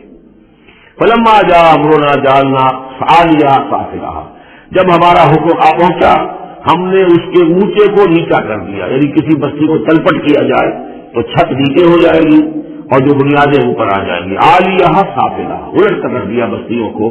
وامطرنا علیہا حجارۃ من سجیل، اور مزید ان کے اوپر ہم نے بارش برسائی کنکروں کی، پتھروں کی، یعنی یہ کہ ایک طرف تو یہ کہ کچھ زلزلہ آیا یا کچھ اور زمین میں دھماکہ ہوا، ایکسپلوژن ہوا جس سے وہ بستیاں الٹ گئی، اور اس کے بعد یہ ہے کہ آسمان سے پھر بارش ہوئی ہے ان پر سجیل۔ یہ سجیل اصل میں فارسی کا لفظ ہے سنگ گل، سنگ گل یعنی یہ کہ مٹی جو ہے اگر کسی صحرا کے اندر تھوڑی سی فوار پڑے اور زیادہ تیز بارش نہ ہو تو ہر قطرے کے ساتھ تھوڑی سی مٹی مل کر وہ ایک چھوٹا سا دانہ بنتا ہے، اور وہ پھر دھوپ جب پڑتی ہے تو وہ پھر پک جاتا ہے، جیسے کہ کہیں آپ پیٹے پکاتے ہیں پھٹیوں کے اندر، یہ پھر کہلاتی ہے سنگ گل، یعنی پتھر تو ہے لیکن یہ پتھر نہیں ہے، یہ مٹی کے بنے ہوئے پتھر ہے، کنکر ہے۔ ان کنکروں کی بارش ہوئی جس کے اندر اس کو بالکل دفن کر دیا گیا اور دونوں شہروں کو۔ منظور تہ برتہ وہ جو بارش ہو رہی تھی کنکروں کی تہ برتہ، مسومۃ عند ربک، اور وہ نشان رب تھے میرے رب کی طرف سے، یعنی ہر ایک کے لیے معلوم تھا کہ کس کو کون سا پتھر لگنا ہے اور کون سا جو شخص ہے اس کی ہلاکت کس کے ذریعے سے ہونی ہے۔ وما ہی من الظالمین ببعید، اور یہ ان ظالموں سے کچھ زیادہ دور نہیں ہے، یعنی جو مشرکین مکہ ہیں، جو قریش ہیں اور عرب کے جو مشرک ہیں، ان سے یہ بستیاں کو دور تو نہیں ہے، اس لیے کہ یہ جب جاتے تھے فلسطین کی طرف اپنے قافلے لے کر تو یہاں سے گزرتے تھے۔ قوم سمود کے مسلم بھی ان کے راستے میں آتے تھے، قوم مدین کا علاقہ بھی ان کے راستے میں آتا تھا، پھر یہ عمورہ اور صدوم کی بستیوں کے جو ہے یہ بھی کچھ ان کے جو آثار باقی رہ گئے تھے وہ بھی آتے تھے۔ وَإِلَىٰ مَدْيَنَ أَخَاهُمْ شُعَيْبًا، اور مدین کی طرف ہم نے بھیجا ان کے بھائی شعیب کو۔ میں بتا چکا ہوں یہ بنی قطورہ میں سے ہے مدین، اور پھر ان سے جو قوم بڑی بنی وہ آ کر خلیج عقبہ کے داہنی طرف علاقے میں آباد ہو گئی، اور یہ انٹرسیکشن ہے، کراس روڈ ہے۔ قافلے جو جنوب سے شمال کو جاتے تھے یمن سے شام کو، اور شام سے یمن کو، وہ گزرتے تھے شمالن جنوبن، اور قافلے جو عراق سے آتے تھے اور مصر کو جاتے تھے وہ گزرتے تھے شرقن غربن۔ اس طریقے سے یہ جو انٹرسیکشن تھا ان قافلوں کا، تو یہاں بڑی خوشحالی ہوئی، کاروبار چمکے ان کے، لیکن اس قوم کے اندر پھر وہ خرابیاں آئیں جو ہم پڑھ چکے ہیں سورہ اعراف میں، کم تولنا، کم ناپنا، راہزنی کرنا، جھوٹ بولنا، دھوکہ دینا، یعنی شرک کے علاوہ۔ وَإِلَىٰ مَدْيَنَ أَخَاهُمْ شُعَيْبًا، اور مدین کی طرف ہم نے بھیجا ان کے بھائی شعیب کو۔ قَالَ يَا قَوْمِ اعْبُدُوا اللَّهَ مَا لَكُم مِّنْ إِلَٰهٍ غَيْرُهُ، انہوں نے بھی یہی کہا کہ میری قوم کے لوگوں اللہ کی بندگی کرو، تمہارا کوئی الہ نہیں ہے اس کے سوا۔ وَلَا تَنقُصُوا الْمِكْيَالَ وَالْمِيزَانَ، اور نہ کم رکھو پیمانوں کو اور نہ ہی میزان تول کو۔ إِنِّي أَرَاكُم بِخَيْرٍ، میں تمہیں دیکھ رہا ہوں کہ آسودہ حال ہو، اللہ نے تمہیں آسودہ حال کیا ہے۔ انی اخاف علیکم عذاب یوم محیط، لیکن اگر تم اپنی ان غلط بدعمالیوں سے باز نہ آئے تو مجھے اندیشہ ہے کہ تم پر ایک ایسے دن کا عذاب آ جائے گا جو تمہیں گھیر لے گا۔ وَيَا قَوْمِ أَوْفُوا الْمِكْيَالَ وَالْمِيزَانَ بِالْقِسْطِ، اور میری قوم کے لوگوں پیمانہ اور تول جو ہے عدل اور انصاف کے ساتھ پورا پورا دیا کرو۔ وَلَا تَبْخَسُوا النَّاسَ أَشْيَاءَهُمْ، اور مت کم کیا کرو، گھٹایا کرو لوگوں کے لیے ان کے سامان۔ وَلَا تَعْثَوْا فِي الْأَرْضِ مُفْسِدِينَ، اور نہ ہی زمین میں فساد مچاتے رہو۔ بقیت اللہ خیر لکم، جو بھی اللہ کی طرف سے بچت ہو جائے، صحیح صحیح بولو، صحیح صحیح ناپو، پھر جو بچ جائے تو گویا کہ وہ اللہ تعالیٰ کی طرف سے تمہیں ایک نفع ہے جو اللہ نے دیا ہے، تو جو بھی صحیح تجارت کرتے ہوئے بچت ہو جائے، نفع ہو جائے، وہ بقیت اللہ ہے۔ بقیت اللہ خیر لکم ان کنتم مؤمنین، اگر تم مومن ہو، اگر مانتے ہو میری بات کو، ماننے والے ہو تو وہ تمہارے لیے بہتر ہے۔ وما انا علیکم بحفیظ، لیکن میں تمہارے اوپر کوئی نگران اور نگہبان نہیں ہوں، میں ٹھیکیدار نہیں ہوں، میرا کوئی زور تم پر نہیں چل رہا، میں تمہیں سمجھا رہا ہوں اور نیکی کی ترتیب کر رہا ہوں۔ قالوا یا شعیب وصلاتک تأمرک ان نترک ما یعبد آباؤنا، انہوں نے کہا اے شعیب کیا تمہاری نماز تمہیں اس بات کا حکم دیتی ہے کہ ہم چھوڑ دیں ان کو کہ جن کو پوچھتے تھے ہمارے آباء و اجداد۔ اگرچہ حضرت شعیب کی گفتگو میں تذکرہ نہیں ہے، لیکن یہ کہ وہ کامن مرض جو ہے، مشترک مرض، بیماری وہ تو موجود تھی، یعنی وہ شرک۔ او ان نفعل فی اموالنا ما نشاء، یا یہ تمہاری نماز جو ہے تمہیں روکتی ہے، حکم دیتی ہے اس بات کا کہ ہم اپنے مال میں جو چاہے نہ کر سکیں۔ ہمارا مال ہے، یہ جو آج بھی دنیا میں تصور ہے، سیکریٹ رائٹ آف اونرشپ، میرا مال ہے میں جو چاہوں کروں، اسی سے پھر وہ ساری خرابیاں پیدا ہوتی ہیں۔ مال آپ کا ہے، اللہ کی امانت ہے، آپ کے پاس ہے، مالک اللہ ہے، لیکن اس میں اللہ کے حکم کے مطابق تصرف کرنا ہے۔ یہاں کوئی سیکریٹ رائٹ آف اونرشپ نہیں ہے۔ یو آر ٹرسٹیز، یہ امانت چند روزہ جس دماغ در حقیقت مالک ہے ہر شے خدا، یہ تو چند دن کی ایک امانت ہے جو ہمارے پاس جو ہے، ورنہ حقیقت میں تو مالک حقیقی ہر شے کا اللہ ہے۔ تو جب انسان مالک اپنے آپ کو سمجھتا ہے کہ اموالنا، تو پھر مانشا تو ہم چاہیں گے کریں گے، اور نفعل فی اموالنا مانشا، تو تم ہمیں روکنا چاہتے ہو اس چیز سے۔ تمہاری نماز اور دینداری جو ہے اس نے تمہیں یہی سکھایا ہے کہ ایک تو ہمارے معبودوں سے ہمیں برگشتہ کرو، اور دوسرے یہ کہ ہمیں یہ کہو یہ کرو یہ نہ کرو، ہمارے مال ہیں ہم جیسے چاہیں گے اس کے اندر معاملہ کریں گے۔ انک لانت الحلیم الرشید، ہاں ایک کہ تم ہی تو رہ گئے ہو کہ جو بہت نیک ہو، باوقار ہو، باقی تم ہم پر تنقیدیں کر رہے ہو، ہمیں کہہ رہے ہو کہ ہم غلط کام کر رہے ہیں۔ قال یا قوم ارأیتم ان کنت علی بینۃ من ربی، انہوں نے وہی بات فرمائی میری قوم کے لوگوں، سوچو اگر میں پہلے سے بھی اپنے رب کی طرف سے بینہ پر تھا، میری فطرت صحیح تھی، میرا کردار صحیح تھا، میں تمہارے ہاں ایک نیک انسان کی حیثیت سے معروف تھا، جیسے حضور الصادق الامین کی حیثیت سے متعارف تھے۔ وَرَزَقَنِي مِنْهُ رِزْقًا حَسَنًا، اور اللہ تعالیٰ نے اور اپنے پاس سے مجھے اچھا رزق دیا ہے، وحی آئی ہے، نبوت مجھے مل گئی ہے۔ وَمَا أُرِيدُ أَنْ أُخَالِفَكُمْ إِلَىٰ مَا أَنْهَاكُمْ عَنْهُ، اور میں یہ ہرگز نہیں چاہتا کہ جس چیز سے تمہیں میں روک رہا ہوں تمہیں اس سے روک کر میں خود وہی کام کرنے لگوں۔ ان أُرِيدُ إِلَّا الْإِصْلَاحَ، میں نہیں چاہتا سوائے اصلاح کے مستطاعت ہو، جتنا بھی میرے امکان میں ہو۔ وما توفیقی الا باللہ، اور میری توفیق ہے تو اللہ ہی کی طرف سے ہے، جو بھی میرے اندر ہمت ہے، جو بھی استقامت ہے اور جو بھی مجھ سے کام بن رہا ہے وہ اللہ کی طرف سے ہے۔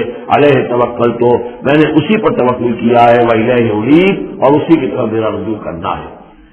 وَيَا قَوْمِ لَا يَجْرِمَنَّكُمْ شِقَاقِي أَنْ يُصِيبَكُمْ مِثْلُ مَا أَصَابَ قَوْمَ نُوحٍ أَوْ قَوْمَ هُودٍ أَوْ قَوْمَ صَالِحٍ وَمَا قَوْمُ لُوطٍ مِّنكُمْ بِبَعِيدٍ صدق اللہ العظیم۔ رب اشرح لي صدري ويسر لي أمري واحلل عقدة من لساني يفقهوا قولي۔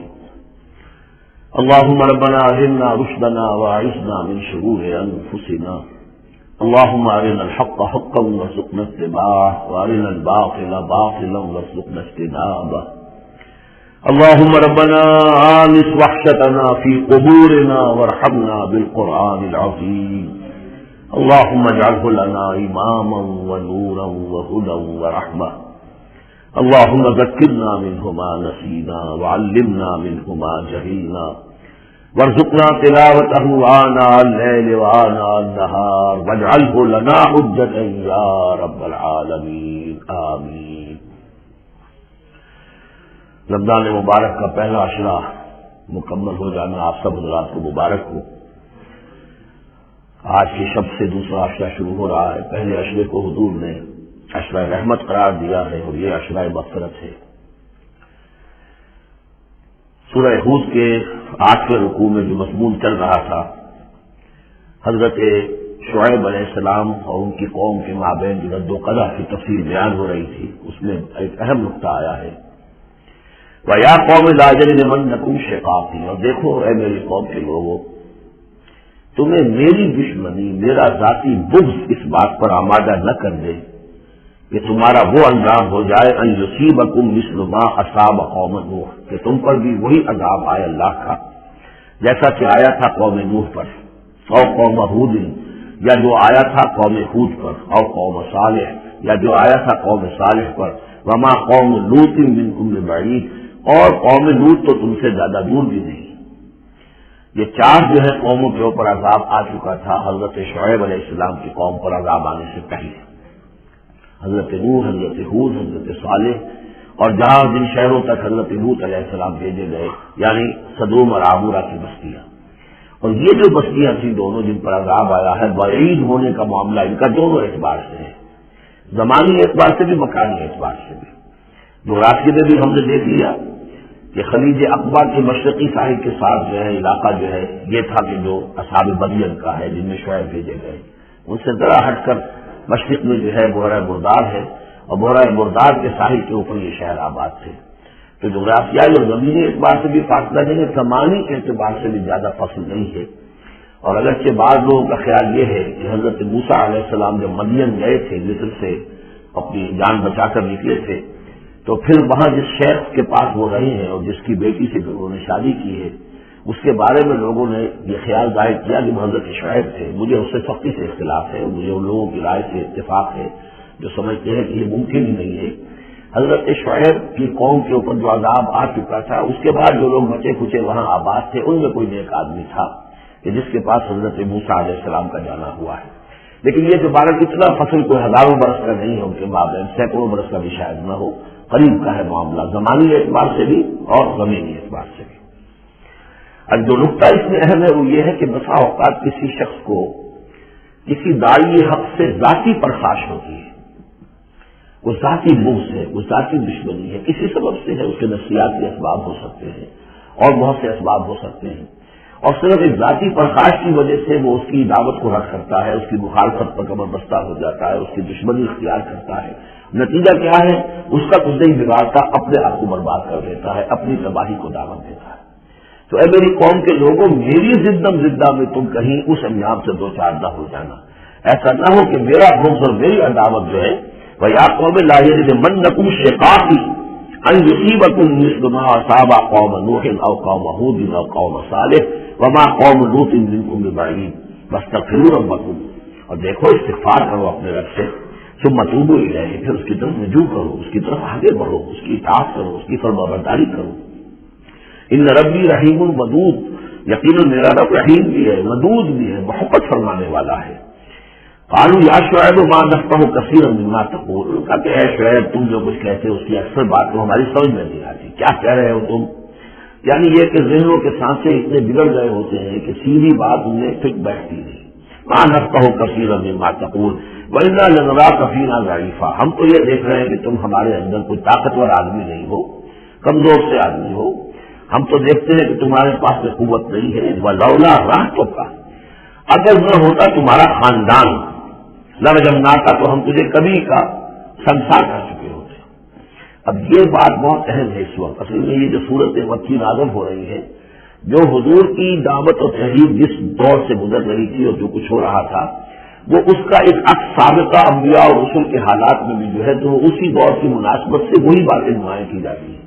یعنی جو تکرار ہوئی ہے ان رسولوں کے حالات کی، وہ تکرار محض نہیں ہے، بلکہ ہر جگہ پر جس دور میں وہ صورت نازل ہو رہی ہے جن میں ان کا تذکرہ ہو رہا ہے، اس دور میں جو خاص مسائل ہیں کہ جو درپیش ہیں محمد رسول اللہ صلی اللہ علیہ وسلم اور آپ کے صحابہ کو، تو ان کے مناسبت سے جو ہدایت ہے، بیزوئی ہے، مسلمانوں کے لیے رہنمائی ہے، وہ حصہ ان رسولوں کی تعلیمات اور تاریخ کا بیان کیا جاتا ہے۔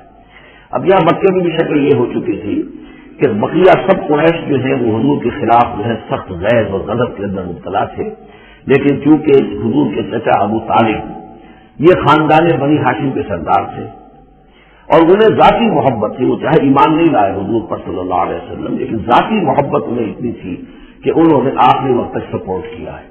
اور قبائلی زندگی میں یہ ہوتا ہے کہ اگر کہیں کسی ایک خاندان کے کسی فرد کے اوپر کوئی ہاتھ اٹھایا جائے تو پھر وہ خاندان انتقام لیتا ہے۔ اس کا مطلب یہ ہوتا کہ وہ حضور کے خلاف وہ کوئی اقدام کرتے ہیں تو گویا کہ ان فائٹنگ شروع ہو جائے گی، داخلی خانہ جنگی شروع ہو جائے گی بنو ہاشم کی ان لوگوں کے خلاف کہ جو ہم حضور کو کوئی غضب پہنچائے، نقصان پہنچائے۔ یہ تحفظ ملا ہوا تھا محمد رسول اللہ صلی اللہ علیہ وسلم کو اللہ تعالیٰ کی طرف سے۔ اگر خدا نہ خواستہ ابو لہب ہوتا سردار کو کبھی کا حضور کے خلاف وہ نبی اقدام کر چکے ہوتے، لیکن چونکہ خاندان بنی ہاشم کی سرداری اس وقت تھی ابو طالب کے پاس، اور انہیں دلچسپی تھی اور محبت تھی، شفقت تھی حضور کے ساتھ، بلکہ کچھ عرصہ جو ہے حضور ان کے سارے عسکر کے اندر انہوں نے گزارا بھی تھا۔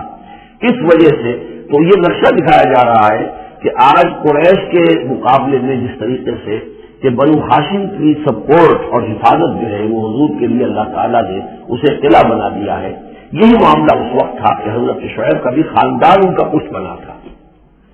ولولا رحمتوں کا، اگر تمہارا خاندان تمہارا پشت بنا نہ ہوتا اور تمہارا ساتھ نہ دے رہا ہوتا، لرجمنا کا، ہم کبھی کہ تمہیں سنسار کر چکے ہوتے۔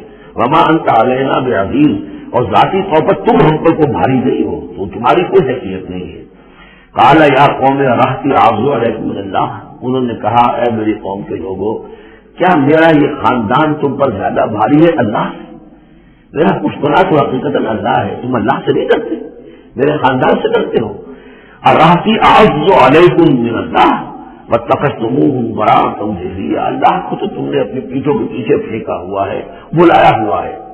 یہ بھی بہت ہی اہم نفسیاتی نقطہ ہے۔ ہوتا یہ ہے کہ ہم دنیا میں ایسے مگن رہتے ہیں، اللہ کو ماننے کا عقیدہ تو ہے لیکن اللہ مستحضر نہیں رہتا، یاد نہیں رہتا۔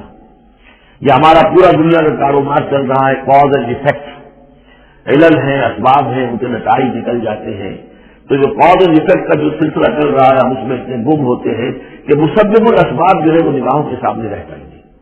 یا یہ کہ ہم اپنے کاموں میں اتنے مشغول ہیں، اپنے کام و ذہن کی لذت جو ہے وہی ہمیں جو ہے کوئی فرصت نہیں لینے دیتی، یا یہ کہ بنیادی ضروریات جو ہے وہی ہمیں فارغ نہیں ہونے دیتی، لہذا ہم گم ہو جاتے ہیں۔ کافر کی یہ پہچان کے آفاق میں گم ہے، اور مومن کی یہ پہچان کے گم اس میں آفاق۔ لیکن یہ کافر کا معاملہ کیا ہوتا ہے؟ اللہ کو مانتے تو نہیں تھے، مانتے تھے مشرکین مکہ بھی، مانتے تو سب تھے اللہ کو، لیکن یہ کہ اللہ کو تو انہوں نے اوجھل کیا ہوا تھا، آنکھ اوجھل پہاڑ ہو جائے۔ تم اللہ سے نہیں ڈرتے، میرے خاندان سے ڈرتے ہو. وَاتَّخَذْتُمُوهُ وَرَاءَكُمْ ظَهْرِيًّا، اللہ کو تو تم نے اپنی پیٹھوں کے پیچھے پھینکا ہوا ہے، یعنی اسے تو نصیب منصیہ کیا ہوا ہے، اس کی طرف تمہارا ذہن ہی نہیں ہے. ان ربی بما تعملون محیط، جبکہ میرا رب جو کچھ تم کر رہے ہو اس کا احاطہ کیے ہوئے، تمہارا گھیراؤ کیے ہوئے اللہ، تم اس کی گرفت سے نکل کر نہیں جا سکتے ہو. یا قوم اعملوا علی مکانتکم انی عامل، اور اے میری قوم کے لوگوں، کرو جو کچھ کر سکتے ہو اپنی جگہ پر، میرے خلاف جو کر سکتے ہو، جو نشہ دوانیاں کر سکتے ہو، جو اقدام کر سکتے ہو. یہ چیلنجنگ انداز جو ہے ان آخری صورتوں میں آپ کو نظر آ رہا ہے، سورہ نام سے چل آ رہا ہے، اس لیے کہ وہ کشاکش جو تھی حق و باطل کی وہ اس انتہا کو پہنچ چکی تھی کہ اب حضور صلی اللہ علیہ وسلم کی طبیعت کے اندر بھی وہ بیداری پیدا ہو چکی تھی. اب جو کچھ تم کر سکتے ہو کر لو. انی عامل، اپنا کا جو میں کر سکتا ہوں میں کر رہا ہوں، جو کوشش مجھ سے بن آ رہی ہے میں کر رہا ہوں. سوف تعلمون، ان قریب تم جان لو گے، من جاتی ہے عذاب یخزیہ، کون ہے جس پر وہ عذاب آئے گا جو اسے رسوا کر دے گا. ومن ہوا کاذب، اور کون ہے وہ جھوٹ جو جھوٹا ہے، میں جھوٹا ہوں یا تم جھوٹے ہو. وارتقبوا انی معکم رقیب، تاکتے رہو، انتظار کرو، میں بھی تمہارے ساتھ اب تاک رہا ہوں، منتظر ہوں. ولما جاء امرنا، جب ہمارا حکم آ گیا، نجینا شعیبا، ہم نے نجات دے دی شعیب کو، والذین آمنوا معه، اور ان کو بھی اس کے ساتھ ایمان لائے تھے، برحمت منا، اپنی جانب سے رحمت کے ذریعے. فاخذت الذین ظلموا الصیحة، اور جو ظالم تھے، گناہگار تھے، مشرک تھے اور کافر تھے، انہیں آ پکڑا ایک بہت بڑی کڑک نے. فاصبحوا فی دیارہم جاثمین، تو وہ اپنے اپنے گھروں میں اور اپنے ولاز میں اور اپنی کوٹھیوں میں، اپنی حویلیوں میں اوندے پڑے رہتے. کاللم یغنوا فیہا، ایسے ہو گئے جیسے وہ کہیں آباد تھے ہی نہیں. الا بعدا لمدین، آگاہ ہو جاؤ، پھٹکار ہے مدین پر. کما بعدت ثمود، جیسے کہ ثمود پر پھٹکار ہوئی. وَلَقَدْ أَرْسَلْنَا مُوسَىٰ بِآيَاتِنَا، میں نے عرض کیا تھا کہ اس سورہ مبارکہ میں حضرت موسیٰ کا بس ذکر آئے گا تھوڑا سا جو آ رہا ہے، ورنہ یہ 6 رکوع ختم ہوئے انبیاء و رسول کے. ان میں سے 2 رکوع جو تھے وہ حضرت نوح علیہ السلام کے حالات پر مشتمل تھے، اور باقی سب کے لیے ایک رکوع آیا ہے. وَلَقَدْ أَرْسَلْنَا مُوسَىٰ بِآيَاتِنَا وَسُلْطَانٍ مُّبِينٍ إِلَىٰ فِرْعَوْنَ وَمَلَئِهِ، اور ہم نے بھیجا موسیٰ کو اپنی آیات کے ساتھ اور واضح سند دے کر فرعون اس کے سرداروں کے پاس. فَاتَّبَعُوا أَمْرَ فِرْعَوْنَ، لیکن ان بدبختوں نے فرعون ہی کی پیروی کی، اسی کے حکم کو مانا، اسی کی بات پر چلے. وما امر فرعون برشید، حالانکہ وہ فرعون کا معاملہ جو ہے وہ کوئی کامیابی والی راہ نہیں تھی، ہدایت والی راہ نہیں تھی. یقدم قومہ یوم القیامہ، اب قیامت کے دن وہ آئے گا آگے آگے چلتا ہوا، اپنی قوم کی قیادت کرتے ہوئے آئے گا، آگے آگے آئے گا. یوم القیامت پیچھے پیچھے اس کی قوم آ رہی ہوگی. فاوردہم النار، اور پھر وہ لا کر آگ کے گھاٹ پر انہیں اتار دے گا، جہنم تک پہنچا دے گا. وبئس الورد المورود، اور وہ بہت ہی برا گھاٹ ہے جس کو اترا جائے. جیسے کوئی پانی پینے کے لیے جانور آتے ہیں، ان کا کوئی سردار جو ہے وہ آگے آگے آ رہا ہو، سب گھاٹ پر وہ اپنے پورے قافلے کو لے آتا ہے، اسی طریقے سے یہ جہنم کے گھاٹ پر، اس آگ کے گھاٹ پر نہ اتارے گا فرعون اپنی قوم کو. بہت بےو فی ہذہ لعنت، اور اس دنیا میں بھی ان پر لعنت جو ہے ان کے پیچھے لگا دی گئی. ویوم القیامہ، اور قیامت کے دن بھی بئس الرزق المرفوض، برا ہے وہ انعام جو ان کو ملنے والا ہے. ذالک من انباء القری، یہ ہے ان بڑی بڑی بستیوں اور بڑے ملکوں کے اہم خبریں. نقصھا علیک، جو کہ ہم آپ کو سنا رہے ہیں، بیان کر رہے ہیں آپ پر. منہا قائم و حسین، ان میں سے ایسی بھی ہیں جو ابھی قائم ہیں، موجود ہیں، اور ایسی بھی ہیں کہ جو بالکل ختم ہو گئی، معدوم ہو گئی. حسید کا لفظ میں آتا ہے کھیتی کے لیے، جبکہ فصل کاٹ دی جائے، فصل کٹ رہی ہو تو جو منظر نظر آتا ہے وہاں پر جو ویرانی ہوتی ہے. تو بعض مقامات تو ایسے ہیں جہاں یہ قومیں آباد تھی تو اب ان کا نام و نشان تک نہیں رہا، جیسے کہ قوم عاد کہاں تھی، اب ان کا نام و نشان نہیں. اگرچہ ابھی حال ہی میں سیٹلائٹ کے ذریعے سے ان کا جو شہر ہے اور شداد کی جو جنت تھی اس کے آثار مل گئے ہیں، لیکن یہ کہ وہ زیر زمین ہے، سطح زمین کے اوپر ان کا کوئی نام و نشان نہیں. لیکن یہ کہ جیسے ثمود کے مسکن جو ہے وہ بھی موجود ہے. منہا قائم و حسین، وما ظلمناہم ولکن ظلموا انفسہم، اور ہم نے ان پر کوئی ظلم نہیں کیا، انہوں نے اپنی جانوں پر خود ظلم اٹھایا. فما اغنت عنہم آلہتہم التی یدعون من دون اللہ، تو کچھ کام نہ آ سکے اور کچھ بچا نہ سکے انہیں ان کے وہ آلہہ، وہ معبود کہ جنہیں وہ پکارا کرتے تھے اللہ کے سوا، من شیء، کچھ بھی. لما جاء امر ربک، جب تیرے رب کا حکم آ گیا. وما زادوہم غیر تتبیب، اور انہوں نے کچھ اضافہ نہیں کیا ان کے حق میں مگر تباہی اور بربادی کا. وَكَذَلِكَ أَخْذُ رَبِّكَ إِذَا أَخَذَ الْقُرَىٰ، اور ایسے ہی ہوتی ہے پکڑ آپ کے رب کی، اے نبی، جب وہ پکڑتا ہے بستیوں کو. وہی ظالمۃ، جبکہ وہ ظالم ہوتی ہے، گناہ گار ہوتی ہے، ان میں گناہ کا اور معصیت کا عام چلن ہو جاتا ہے۔ ان اخذہ علیم شدید، یقیناً اس کی پکڑ جو ہے وہ بڑی دردناک بھی ہے، بڑی سخت ہے، جیسے کہ آخری پارے میں ان بطش ربک لشدید، ان فی ذلک لآیۃ لمن خاف عذاب الآخرہ، یقیناً اس میں نشانی ہے ان کے لیے کہ جو آخرت کے عذاب سے ڈرتے ہوں۔ وہ دن ہے کہ جس کے لیے لوگوں کو لا محالہ جمع کیا جائے گا، وذالک یوم مشہود، اور وہ دن ہے پیشی کا، سب کو پیش ہونا ہے۔ وما نؤخرہ الی اجل معدود، اور ہم اسے ایک وقت معین تک کے لیے مؤخر کیے ہوئے ہیں، ایک وقت معین ہے اس کا، معدود ہے، گنتی کی گئی ہے اس کی، یہ نہیں ہے کبھی نہیں آئے گا وہ دن۔ یوم یاتی، جس دن جبکہ وہ دن آ جائے گا، لا تکلم نفس الا باذنہ، کوئی ذی نفس زبان نہیں کھول سکے گا مگر اللہ کے اذن سے۔ ومنہم شقی و سعید، تو انسانوں میں سے شقی بھی ہوں گے، بدبخت بھی ہوں گے، سعید بھی ہوں گے، نیک بخت ہوں گے۔ فاما الذین شقوا، تو وہ لوگ جو بدبخت ہیں، ففی النار لہم فیہا زفیر وشہیق، وہ آگ میں ہوں گے جس میں ان کو وہاں چیخنا، چلانا ہے، گھارنا ہے اپنے درد سے، کرب سے۔ خالدین فیہا، اس میں وہ ہمیشہ ہمیشہ رہیں گے، ما دامت السماوات والارض، جب تک کہ رہے آسمان اور زمین، الا ما شاء ربک، سوائے اس کے لیے جو چاہے تیرا رب۔ یہ ذرا مشکلات القرآن میں سے یہ مقام ہے، یہ واحد مقام ہے کہ جہاں خالدین فیہا ابدا یا خالدین فیہا، اس میں کچھ استثناءات بھی آئی ہیں کہ کب تک یہ رہے گا، جہنم کب تک رہے گی، ما دامت السماوات والارض، جب تک آسمان اور زمین رہے۔ اب اس سے مراد ابدیت بھی ہو سکتی ہے، اور اس میں کوئی اشارہ بھی ہو سکتا ہے کہ شاید کبھی کوئی وقت آئے کہ یہ جو آسمان اور زمین کی ایک تخلیق اللہ نے کی ہے، ایک خاص اس کا نظام ہے، ایک وقت میں آخر یہ نظام بدل جائے، پھر کوئی اور آسمان، کوئی اور زمین تخلیق فرمائے۔ بہرحال اس وقت تک جب تک کہ یہ آسمان اور زمین باقی رہیں گے تو یہ جو جہنمی لوگ جو ہیں وہ جہنم میں رہیں گے۔ اس میں بھی ایک استثناء، الا ما شاء ربک، اللہ کا اختیار ہے، اگر کسی کو چاہے اس میں سے نکالنا تو اس کا اختیار مطلق ہے، جیسا کہ ہم نے عرض کیا، کئی دفعہ عرض کیا ہے کہ جیسے اہل سنت کے نزدیک اللہ تعالیٰ کے بارے میں ہم یہ نہیں کہہ سکتے کہ وہ اس پر عمل کرنا واجب ہے، لیکن یہ کہ وہ عمل کرے گا۔ اسی طریقے سے یہ بات کہ اللہ تعالیٰ کا اختیار مطلق ہے، وہ کسی کو چاہے تو نکال لے، لیکن ہم یہ جانتے ہیں کہ کفار کے لیے یہ جہنم جو ہے وہ ابدی ہے، اللہ نکالے گا نہیں، واللہ عالم۔ ان ربک فعال لما یرید، یقیناً آپ کا رب جو ہے جو ارادہ کر لے اس کو کر گزرنے والا ہے۔ واما الذین سعدوا، اور جو لوگ نیک بخت ثابت ہوں گے، ففی جنت خالدین فیہا، اور وہ جنت میں رہیں گے ہمیشہ ہمیش، ما دامت السماوات والارض، جب تک رہے آسمان اور زمین، الا ما شاء ربک، سوائے اس کے کہ جو آپ کا رب چاہے، عطاء غیر مجذوذ، اور یہ جو بخشش ہے یہ بے انتہا ہوگی، اس کا خاتمہ کبھی نہیں ہوگا۔ یہ اضافی لفظ جنت کے لیے آ رہا ہے، یہ جو دوزخ کے لیے نہیں آیا۔ یہ جو ذرا سا باریک باریک فرق ہوتا ہے، پھر اس سے بڑے فلسفیانہ نقطے نکلتے ہیں، اس سے پھر محققین نے، علماء نے جو ہیں پھر بہت سے دلائل استدلال کیے ہیں۔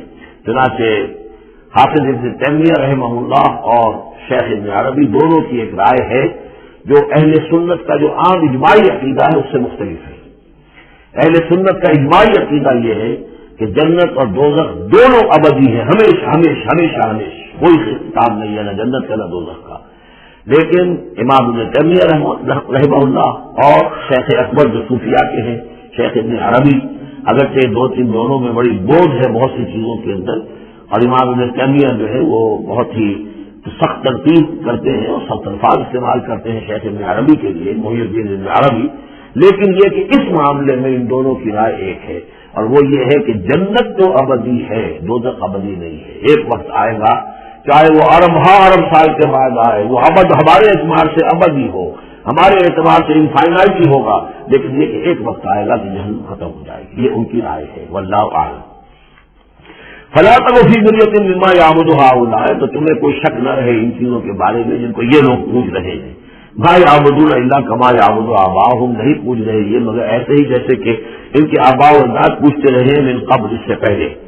وَإِنَّا لَمُوَفُّوهُمْ نَصِيبَهُمْ غَيْرَ مَنقُوصٍ، اور ہم انہیں ان کا جو اجر اور ثواب اور ان کا بدلہ ہے، حق ہے، پورا پورا دے دیں گے بغیر کسی کمی کے۔ وَلَقَدْ آتَيْنَا مُوسَى الْكِتَابَ فَاخْتُلِفَ فِيهِ، اور موسیٰ کو ہم نے کتاب دی تھی، پھر اس میں اختلافات پیدا کر دیے گئے۔ وَلَوْلَا كَلِمَةٌ سَبَقَتْ مِن رَّبِّكَ لَقُضِيَ بَيْنَهُمْ، اور اگر نہ ہو چکی ہوتی ایک بات تیرے رب کی پہلے ہی سے طے، یعنی ایک مدت اور جو ہے اللہ کی طرف سے معین ہے تو ان کے مابین فیصلہ کر دیا جاتا ہے. وَإِنَّهُمْ لَفِي شَكٍّ مِّنْهُ مُرِيبٍ. اور اب تو حقیقت میں یہ لوگ جو ہے وہ تورات اس کتاب کے بارے میں شکوک و شبہات میں مبتلا ہو گئے. یہ بات جو ہے سورہ شورى میں کھل کر آئے گی کہ رسولوں کو جو کتابیں دی جاتی ہیں ان کے وارث بنتی ہے پھر ان کی امت. اور جب یہ اس امت کے اندر جب زوال آتا ہے، اضمحلال آتا ہے، بے عملی آتی ہے، تو اس بے عملی کے نتیجے میں پھر ایک نتیجہ یہ نکلتا ہے کہ پھر کتاب کے بارے میں بھی یقین پورا ان کے اندر نہیں رہتا کہ یہ واقعتاً اللہ کی کتاب ہے، بلکہ اس کے بارے میں بھی ان کے اندر شکوک و شبہات پیدا ہو جاتے ہیں. وَإِنَّ كُلًّا لَمَّا لَيُوَفِّيَنَّهُمْ رَبُّكَ أَعْمَالَهُمْ. اور لازمان یہ جتنے بھی لوگ ہیں ان سب کو اے نبی آپ کا پروردگار ان کے اعمال کا پورا پورا اجر دے گا، بدلہ دے گا. إِنَّهُ بِمَا يَعْمَلُونَ خَبِيرٌ. جو کچھ یہ کر رہے ہیں وہ اس سے باخبر ہے. فَاسْتَقِمْ كَمَا أُمِرْتَ وَمَنْ تَابَ مَعَكَ. کہ اے نبی آپ ڈٹے رہیے جیسا کہ آپ کو حکم ہوا ہے. اور جو لوگ بھی جنہوں نے توبہ کی ہے آپ کے ساتھ، یعنی توبہ کی ہے، وہ شرک سے باز آئے ہیں، کفر کو چھوڑا ہے، ایمان لائے ہیں، پلٹ آئے ہیں آپ کے ساتھ، وَلَا تَطْغَوْا. اور اب آگے نہ بڑھیے، حد سے تجاوز نہ کیجیے. یہ تجاوز یہ بھی ہو سکتا ہے کہ عذاب کی جلدی کریں کہ جلدی اب اللہ تعالیٰ فیصلہ چکا دے. تجاوز یہ بھی ہو سکتا ہے کہ کہیں غصے میں آ جائیں اور لوگوں کی مخالفت کے اوپر جو ہے وہ اپنا جو حلم جو ہے اس کا دامن ہاتھ سے چھوڑ بیٹھے. یہ مختلف چیزیں ہو سکتی ہیں. إِنَّهُ بِمَا تَعْمَلُونَ بَصِيرٌ. جو کچھ تم کر رہے ہیں اسے بھی اللہ دیکھ رہا ہے، جو کچھ وہ کر رہے ہیں اسے بھی دیکھ رہا ہے. اس کو ان کی سزا دے گا، تمہیں تمہارا اجر و ثواب دے گا. وَلَا تَرْكَنُوا إِلَى الَّذِينَ ظَلَمُوا. اور دیکھو ظالموں کی طرف کوئی جھکاؤ پیدا نہ ہو جائے تمہارے اندر، رشتہ داری کی وجہ سے، دوستی کی وجہ سے، تمہارے ان کے ساتھ جو پرانے مراسم چلے آ رہے ہیں، اگر کہیں اس کی وجہ سے تم ان کی طرف جھک جاؤ گے فَتَمَسَّكُمُ النَّارُ. تو تمہیں بھی آگ پکڑ لے گی. وَمَا لَكُم مِّن دُونِ اللَّهِ مِنْ أَوْلِيَاءَ. اور پھر تمہیں اللہ سے بچانے والے کوئی حمایتی نہیں ہوں گے. ثُمَّ لَا تُنصَرُونَ. پر تمہاری مدد نہیں کی جائے گی. وَأَقِمِ الصَّلَاةَ طَرَفَيِ النَّهَارِ وَزُلَفًا مِّنَ اللَّيْلِ. اور اے نبی نماز کو قائم رکھیے. اب یہ سارے خطابات آپ دیکھ لیں کہ بظاہر واحد کے سیغے میں حضور سے ہو رہے ہیں، لیکن یہاں پر خطاب امت سے، مسلمانوں سے، حضور کی مخاطب سے اہل ایمان جو ہے وہ مخاطب ہے. نماز قائم رکھو دن کے دونوں طرف، فجر ہے ادھر مغرب ہے یا عصر ہے، ان نہار کے دو طرف جو ہے وہ تو فجر اور عصر شمار ہوں گے. وَزُلَفًا مِّنَ اللَّيْلِ. اور کچھ ٹکڑے رات کے. اب مغرب عشاء کو بھی ہم شمار کر سکتے ہیں رات میں. تو اس طریقے سے یہ مختلف شروع میں جب سے اوقات آئے ہیں تو ان میں ابھی پوری طریقے سے 5 نمازوں کا نظام نہیں تھا. وہ تو سن 11 نبوی میں جبکہ یہ معراج ہوئی ہے اس وقت پھر 5 نمازوں کا نظام آیا ہے. ورنہ پورے مکی دور کے 10 برس بلکہ 10.5 برس تک وہ نمازوں کا نظام ایسا ہی تھا. کبھی صبح شام کی بات کہہ دی ہے، صبح شام کرو. اور یعنی کہ سورہ بنی اسرائیل میں بھی ایک بات آ جائے گی وہ وہاں پڑھیں گے. وَأَقِمِ الصَّلَاةَ طَرَفَيِ النَّهَارِ وَزُلَفًا مِّنَ اللَّيْلِ إِنَّ الْحَسَنَاتِ يُذْهِبْنَ السَّيِّئَاتِ. یقیناً نیکیاں بدیوں کو دور کر دیتی ہیں. ذَلِكَ ذِكْرَىٰ لِلذَّاکِرِینَ. اور یہ یاد دہانی ہے یاد رکھنے والوں کے لیے. وَاصْبِرْ فَإِنَّ اللَّهَ لَا يُضِيعُ أَجْرَ الْمُحْسِنِينَ. اور صبر کیجیے اور اللہ تعالیٰ محسنین کا، نیکی کرنے والوں کے صبر کو ضائع نہیں کرتا. فَلَوْلَا كَانَ مِنَ الْقُرُونِ مِن قَبْلِكُمْ أُولُو بَقِيَّةٍ. تو کیوں نہ ایسا ہوا کہ ہوتے ان قوموں میں جو تم سے پہلے تھی ایسے اولو بقیہ ہوتے، ایسے حق کے علمبردار ہوتے، ینہون عن الفساد فی الارض. جو لوگوں کو اپنی قوموں کو روکتے رہتے زمین میں فساد مچانے سے. الا قلیلا ممن انجینا منہم. سوائے اس کے کچھ کم ہوئے، بہت تھوڑے لوگ ہوئے جن میں سے کہ ہم نے بچا لیا. یعنی جو لوگ بھی نہیں منکر کرتے رہے، روکتے رہے، بدی سے روکتے رہے، کفر سے روکتے رہے، شرک سے روکتے رہے، ان کے بارے میں بار بار یہ بات آ رہی ہے کہ اللہ تعالیٰ ان کو بچا لیتا ہے. وَاتَّبَعَ الَّذِينَ ظَلَمُوا مَا أُتْرِفُوا فِيهِ. اور وہ لوگ کہ جنہوں نے گناہ کی روش اختیار کی وہ تو انہوں نے پیروی کی اپنی اسی چیزوں کی جس میں کہ ان کو سامان دیا گیا تھا، عیش جو ان کو دے دیا گیا تھا. کانو مجرمین و کانو مجرمین. اور یقیناً وہ مجرم تھے. وما كان ربك ليهلك القرى بظلم. اور آپ کا رب بستیوں کو ظلم کے ساتھ ہلاک کرنے والا نہیں ہے کہ بغیر ان کی یعنی خرابی کے اعمال کے، بغیر ان کے جرائم کے ان کو ایسے ہی ہلاک کر دیتا. وما كان ربك ليهلك القرى بظلم وأهلها مصلحون. جبکہ اس میں بسنے والے لوگ جو ہیں وہ مصلح ہوں، اچھے کردار کے لوگ ہوں، اصلاح کرنے والے ہوں، صالح ہوں. وَلَوْ شَاءَ رَبُّكَ لَجَعَلَ النَّاسَ أُمَّةً وَاحِدَةً. اور اگر اللہ چاہتا، آپ کا رب چاہتا تو تمام اور انسانی کو ایک امت بنا دیتا. وَلَا يَزَالُونَ مُخْتَلِفِينَ. لیکن نہیں، یہ اختلاف کرتے ہی رہیں گے. انسانوں میں اختلاف ہمیشہ باقی رہے گا. صرف فرق یہ ہے کہ اختلاف کو ایک حد تک رکھا جائے تفرقہ نہ ہو جائے. اختلاف ہے, ایک رائے نہیں ہے آپ کی ہے, ٹھیک ہے, آپ کی رائے, آپ کے پاس یہ دلائل ہے, آپ کا دل اس پر ٹھک گیا ہے, آپ اس پر عمل کیجیے. میرے پاس یہ دلیل ہے, میرا دل اس پر ٹھکتا ہے, میں اس حدیث کو زیادہ قوی سمجھتا ہوں, آپ نے اس کو زیادہ جو ہے مضبوط سمجھا ہے, کوئی حل نہیں. میں بھی قرآن و سنت سے استدلال کر رہا ہوں, آپ بھی قرآن و سنت سے استدلال کر رہے ہیں. امام حنیفہ نے بھی کیا ہے تو وہیں سے استدلال کیا ہے, امام شافعی نے بھی کیا. تو اختلاف تفرقہ نہ ہو کہ تم اور من دیگرم تو دیگری, میں اور ہوں تم اور ہو, یہ تفرقہ جو ہے وہ کفر ہے. لیکن اختلاف لا یزالون مختلفین, وہ تو یہ ہے کہ گل آئے رنگا رنگ سے رونق چول ذوق, جہاں جو ہے زیب اختلاف جو ہے منوٹنی اگر دنیا میں ہو تو طبیعت انسان کی محتاج ہے. جہاں پہ یہ کہ رنگا رنگی ہو, تنوع ہو, تو اس سے ہی انسان جو جہاں کی جو بارش ہے اور رونقیں ہیں. ولا یزالون مختلفین الا من رحم ربک, سوائے اس کے بھی جس کو تیرا رب رحم فرما دے. ولذالک خلقہم, اللہ نے بنایا ہی اسی حساب سے ان کو. دو افراد کے مزاج ایک نہیں ہے, دو افراد کے انگوٹھوں کی وہ یہ نشان ایک نہیں, لکیریں ایک جیسی نہیں ہے, دو انسانوں کی شکلیں ایک جیسی نہیں ہے. یہ تو اللہ تعالیٰ نے بنایا ہے تقریر کے اندر. جینس کسی کے کچھ ہے, کسی کے کچھ ہے, کسی میں کچھ جو ہے اور اثرات آ رہے ہیں, کسی میں کسی اور طرح کے اثرات آ رہے ہیں. الناس کالمعادن, اور یہ تمام انسان بھی معدنیات کی طرح ہے. تو اس طرح سے اللہ تعالیٰ نے جو پیدا کیا ہے وہ ایک جیسی شے تو نہیں پیدا کی. تمت کلمۃ ربک لأملأن جہنم من الجنۃ والناس اجمعین, اور تیرے رب کی یہ بات پوری ہو کر رہے گی کہ میں پر کر کے رہوں گا جہنم کو جنوں سے اور انسانوں سے, سب سے. یعنی اس نے جنت بنائی ہے, اس کو بھی اس نے آباد کرنا ہے اہل حق کے ذریعے سے. جہنم بھی تو بنا رکھی ہے, اس کا ایندھن بھی اسے درکار ہے. تو اس دنیا کے اندر جو کفار ہیں, مشرکین ہیں, گناہ گار ہیں, جو عیاشیاں کر رہے ہیں, بدماش ہیں, اور جو ظالم ہیں, یہ ظاہر بات ہے کہ جہنم کے لیے ایندھن ہے جو اللہ نے فراہم کیا ہے. وَكُلًّا نَقُصُّ عَلَيْكَ مِنْ أَنْبَاءِ الرُّسُلِ, اب یہ وہ اصطلاح آ گئی جس کا میں بار بار ذکر کر رہا تھا, انباء الرسل. اور یہ سب چیزیں جو ہم بیان کر رہے ہیں محمد آپ پر, یہ رسولوں کی بڑی اہم خبروں میں سے ہیں. حضرت نوح, حضرت ہود, حضرت صالح, حضرت لوط, حضرت شعیب, حضرت موسیٰ, یہ حالات بیان کر رہے ہیں. من انباء الرسل ما نثبت به فؤادک, اور یہ اس لیے تاکہ اس کے ذریعے سے آپ کے دل کو جما دے, مضبوطی دے. یعنی جو کچھ آپ پر اور آپ کے ساتھی اہل ایمان پر آج بیت رہی ہے وہ نئی بات نہیں, ہمیشہ یہی ہوا. ہمارے رسول جب بھی آئے ایسی مخالفت ہوئی ہے, اسی طرح کی انہوں نے مشقتیں جھیلی ہیں. حضرت شعیب کو بھی یہی کہا گیا کہ اگر تمہارا خاندان نہ ہوتا تو ہم کبھی کہ تمہیں جو ہلاک کر چکے ہوتے.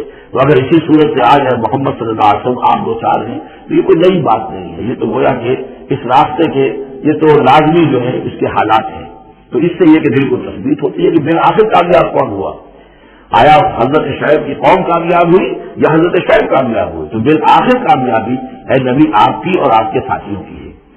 وجاءک فی ھذا الحق کو, اور اس قرآن میں یا اس سورہ مبارکہ میں آپ کے پاس حق آ گیا ہے, وہ موعظۃ, اور نصیحت آ گئی ہے, وہ ذکر اور یاد دہانی آ گئی ہے للمؤمنین, اہل ایمان کے لیے. وقل للذین لا یؤمنون, اور کہہ دیجیے ان لوگوں سے جو ایمان نہیں رکھتے, اعملوا علی مکانتکم, کر لو اپنے مقام پر جو کچھ کر سکتے ہو. کوئی اختلاف, کوئی بھی اپنا دقیقہ فوگراش نہ رکھو میری مخالفت میں, میری جو بھی تم دشمنی میں کر سکتے کر گزرو. انا عاملون, ہم بھی اب کر رہے ہیں جو کچھ ہم کر سکتے ہیں. وانتظروا انا منتظرون, تم بھی انتظار کرو کہ اللہ تعالیٰ کیا فیصلہ سناتا ہے اور آخری بات کیا آتی ہے, اور ہم بھی منتظر ہیں. وللہ غیب السماوات والارض, اور اللہ ہی کے لیے ہے آسمان اور زمین کا تمام چھپی باتیں اور تمام چھپے خزانے. وَإِلَيْهِ يُرْجَعُ الْأَمْرُ كُلُّهُ, اور کل کا کل معاملہ بالآخر اسی کی جانب لوٹا دیا جائے گا. فَاعْبُدْهُ, بس اسی کی بندگی اور پرستش کیجیے. وَتَوَكَّلْ عَلَيْهِ, اور اسی پر توکل کیجیے, آپ کا اعتماد اور بھروسہ اسی کی ذات پر ہو. وَمَا رَبُّكَ بِغَافِلٍ عَمَّا تَعْمَلُونَ, اور یقیناً آپ طرف غافل نہیں ہے اس سے کہ جو آپ کا کرے. یہاں اللہ کے فضل و کرم سے سورہ ہود مکمل ہوئی. جیسا کہ میں نے عرض کیا تھا کہ یہ جو سلسلہ شروع ہوا 14 سورتوں کا, پہلا جوڑا اس میں سے سورہ یونس, سورہ ہود علیہ الصلوۃ والسلام. البتہ جو تیسرا اس کے اندر سب گروپ, میں نے کہا تھا 3 کے سب گروپ ہیں. یہ تیسری سورت جو ہے سورہ یوسف, یہ بالکل پورے قرآن میں منفرد ہے اپنے مزاج کی. اس کے ساتھ جزوی سی مشابہت آئے گی ایک سورت کی, وہ بعد میں عرض کروں گا. اس وقت یہ ہے کہ اس کو نوٹ کیجئے کہ اب تک ہم نے پڑھا ہے جو در حقیقت انباء الرسل کا مضمون ہے, جو ضائع شد و مت کے ساتھ آیا ہے. حضرت ابراہیم کا تھوڑا سا ذکر سورہ نام میں ہم نے پڑھ لیا, کوئی تھوڑا سا ذکر جو ہے وہ سورہ ہود کے اندر آ گیا ہے، لیکن یہ ہے کہ اصل جو آیا ہے انباء الرسل، ایام اللہ فذکرہم بایام اللہ. یہ قصص النبیین کے اعتبار سے یہ منفرد صورت ہے، پوری صورت ایک نبی کے حالات پر مشتمل. قرآن مجید میں اس کی کوئی اور مثال نہیں. پھر یہ کہ اس میں وہ رنگ ہے ہی نہیں کہ حضرت یوسف علیہ السلام نے یہ دعویٰ کیا ہو کہ میں رسول ہوں، مجھے مانو، میری اطاعت کرو، اور وہاں کی جو قوم تھی اور بادشاہ جو تھا اس سے کوئی تعاون نہ کیا ہو، کچھ نہیں. وہ انداز ہی نہیں مانو گے تو عذاب آئے گا، کچھ نہیں. تو نبی میں اور رسول میں جو فرق ہوتا ہے وہ بھی آپ کنٹراسٹ اچھی طرح سمجھ لیجیے. حضرت یوسف نبی تھے، رسول نہیں تھے. رسول بنا کر اسے بھیج دیا جاتا تھا، وہ تو پہلے کہتا تھا مجھے مانو، میری اطاعت کرو، اعبدوا اللہ واطیعون، اللہ کی بندگی کرو، میری اطاعت کرو، اللہ فیصلہ. اس کے بعد اگلی بات ہوگی. لیکن نبی کا معاملہ یہ نہیں ہوتا. نبی جیسے کہ مصلح ہوتے ہیں، نیک لوگ ہوتے ہیں، اولیاء اللہ ہوتے ہیں، خاص اللہ تعالیٰ کے برگزیدہ بندے ہوتے ہیں. اب ظاہر بات ہے کہ ایسے بھی ہوتے ہیں جیسے ہماری اس امت کے اندر حضور کے بعد کتنے ہیں اولیاء اللہ پیدا ہوئے ہیں، اونچی شخصیت سے، کیونکہ وہی کا دروازہ بند ہو چکا ہے. نبی ان میں سے کوئی نہیں ہے. لیکن انبیاء بنی اسرائیل جو ہے وہ گویا کہ اولیاء اللہ سے زیادہ تک، لیکن ان پر وحی بھی آتی تھی، وہ تسلسل جو ہے وہی کا چل رہا تھا. لیکن رسول وہی تھے کہ جنہیں تعین کے ساتھ کسی قوم کی طرف بھیج دیا جائے. حضرت یوسف کے لیے واقعات یہاں آ رہے ہیں اس تفصیل کے ساتھ، اور پوری صورت نازل ہوئی ہے. اس کا ایک سبب ہے.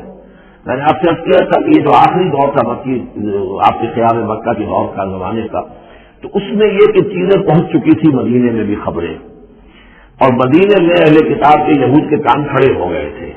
اب انہیں تو امید تھی، منتظر تھے، نبوت تو آخری ظاہر ہونے والی ہے، لیکن سمجھتے تھے ہم میں سے ہوگا. یہاں بات بالکل جو ہے وہ تلپٹ ہو رہی ہے. لہذا وہ اب کچھ نہ کچھ شوشے چھوڑتے رہتے تھے اور انہیں کہتے تھے اپنے پیغامات کے ذریعے سے کہ اچھا تمہارے یہاں سنا کسی نے نبوت کا دعویٰ کیا ہے. اچھا تو اس سے یہ سوال پوچھو کہ یہ ابراہیم تو آباد تھے فلسطین میں، یہ جو یہودی بنی اسرائیل ہے یہ مصر میں کیسے پہنچ گئے؟ جو وہاں سے پھر حضرت موسیٰ ان کو نکال کر لے کر آئے، لیکن کیسے پہنچے؟ پہنچنے کا سبب کیا تھا؟ کیا ماجرا تھا؟ یہ اب تاریخ کا ایک سوال تھا جو انہوں نے کر دیا. اس کے جواب میں اللہ تعالیٰ نے یہ صورت نازل فرما دی، اور اس قدر خوبصورت انداز میں نازل کی ہے. اور میں آپ کو ایک اور بات بھی بتا دوں کہ میرا قرآن مجید کے ساتھ جو معنوی تعارف ہوا ہے پہلی مرتبہ صحیح معنی میں، وہ اسی سورہ یوسف کے حوالے سے ہے. اور سورہ یوسف کی تفسیر القرآن مولانا مودودی کی 1947 میں میں میٹرک کا امتحان دے چکا تھا، ہمارا رزلٹ بھی آ چکا تھا. لیکن یہ کہ اس کے بعد وہ فسادات کا قتل عام شروع ہوا. مسلمانوں کا مشرقی پنجاب میں حصار میں تھا، تو حصار اس شہر کا نام تھا، لیکن ہم اس میں محصور بھی ہو گئے. تو تقریباً 1.5 مہینہ ہم نے مورچے بنا لیے اور اپنی حفاظت کرتے رہے. اس دوران میں ظاہر باتیں کرنے کا کوئی اور کام تھا نہیں، وہ تو جو بھی مورچوں پر جن کی ڈیوٹی ہے وہ مورچوں پر کھڑے ہیں، باقی کوئی کام نہیں. تو میں اور میرے بڑے بھائی اس زمانے میں پھر ایک مسجد کے اندر بیٹھ کر، کیونکہ انہوں نے بھی، وہ مجھ سے ویسے 6 سال بڑے ہیں، انہوں نے بھی جب میٹرک کیا تھا تو عربی پڑھی تھی، اور میں نے تازہ میٹرک کیا تھا اور میرے پاس بھی عربی کا مضمون تھا. تو پھر یہ ہم پڑھتے تھے، اور ترجمان القرآن جو مولانا مودودی کا رسالہ تھا اس میں ان دنوں تفہیم القرآن میں یہ سورہ یوسف کی تفسیر شائع ہو رہی تھی. تو ان دنوں ہم مسجد میں بیٹھ کر یہ سورہ یوسف تفہیم القرآن سے، پھر چونکہ مجھے کچھ عربی آتی تھی اور تازہ تھی، اچھی تھی، تو اس میں یہ کہ ہماری گفتگو بھی ہوتی تھی، مذاکرہ کرتے تھے. تو اس طریقے سے جو پہلا بیرا مجھ سے پہلے بھی، بہرحال یہ کہ قرآن ہے، اللہ کا کلام ہے، اللہ کی کتاب ہے، ہمارا اس پر ایمان ہے، کچھ اس کو سمجھنا، کچھ پڑھنا، یہ تو تھا. لیکن جو ایک مانوی ایک ربط قائم ہوا، ذہنی رشتہ ہے، قلبی رشتہ، وہ در حقیقت سورہ یوسف اور سورہ یوسف کی بھی وہ تشریح و تعبیر کے جو مولانا مودودی نے تفہیم القرآن میں کی. بارک اللہ لی و لکم فی القرآن العظیم و نفعنی و ایاکم بالآیات و الذکر الحکیم.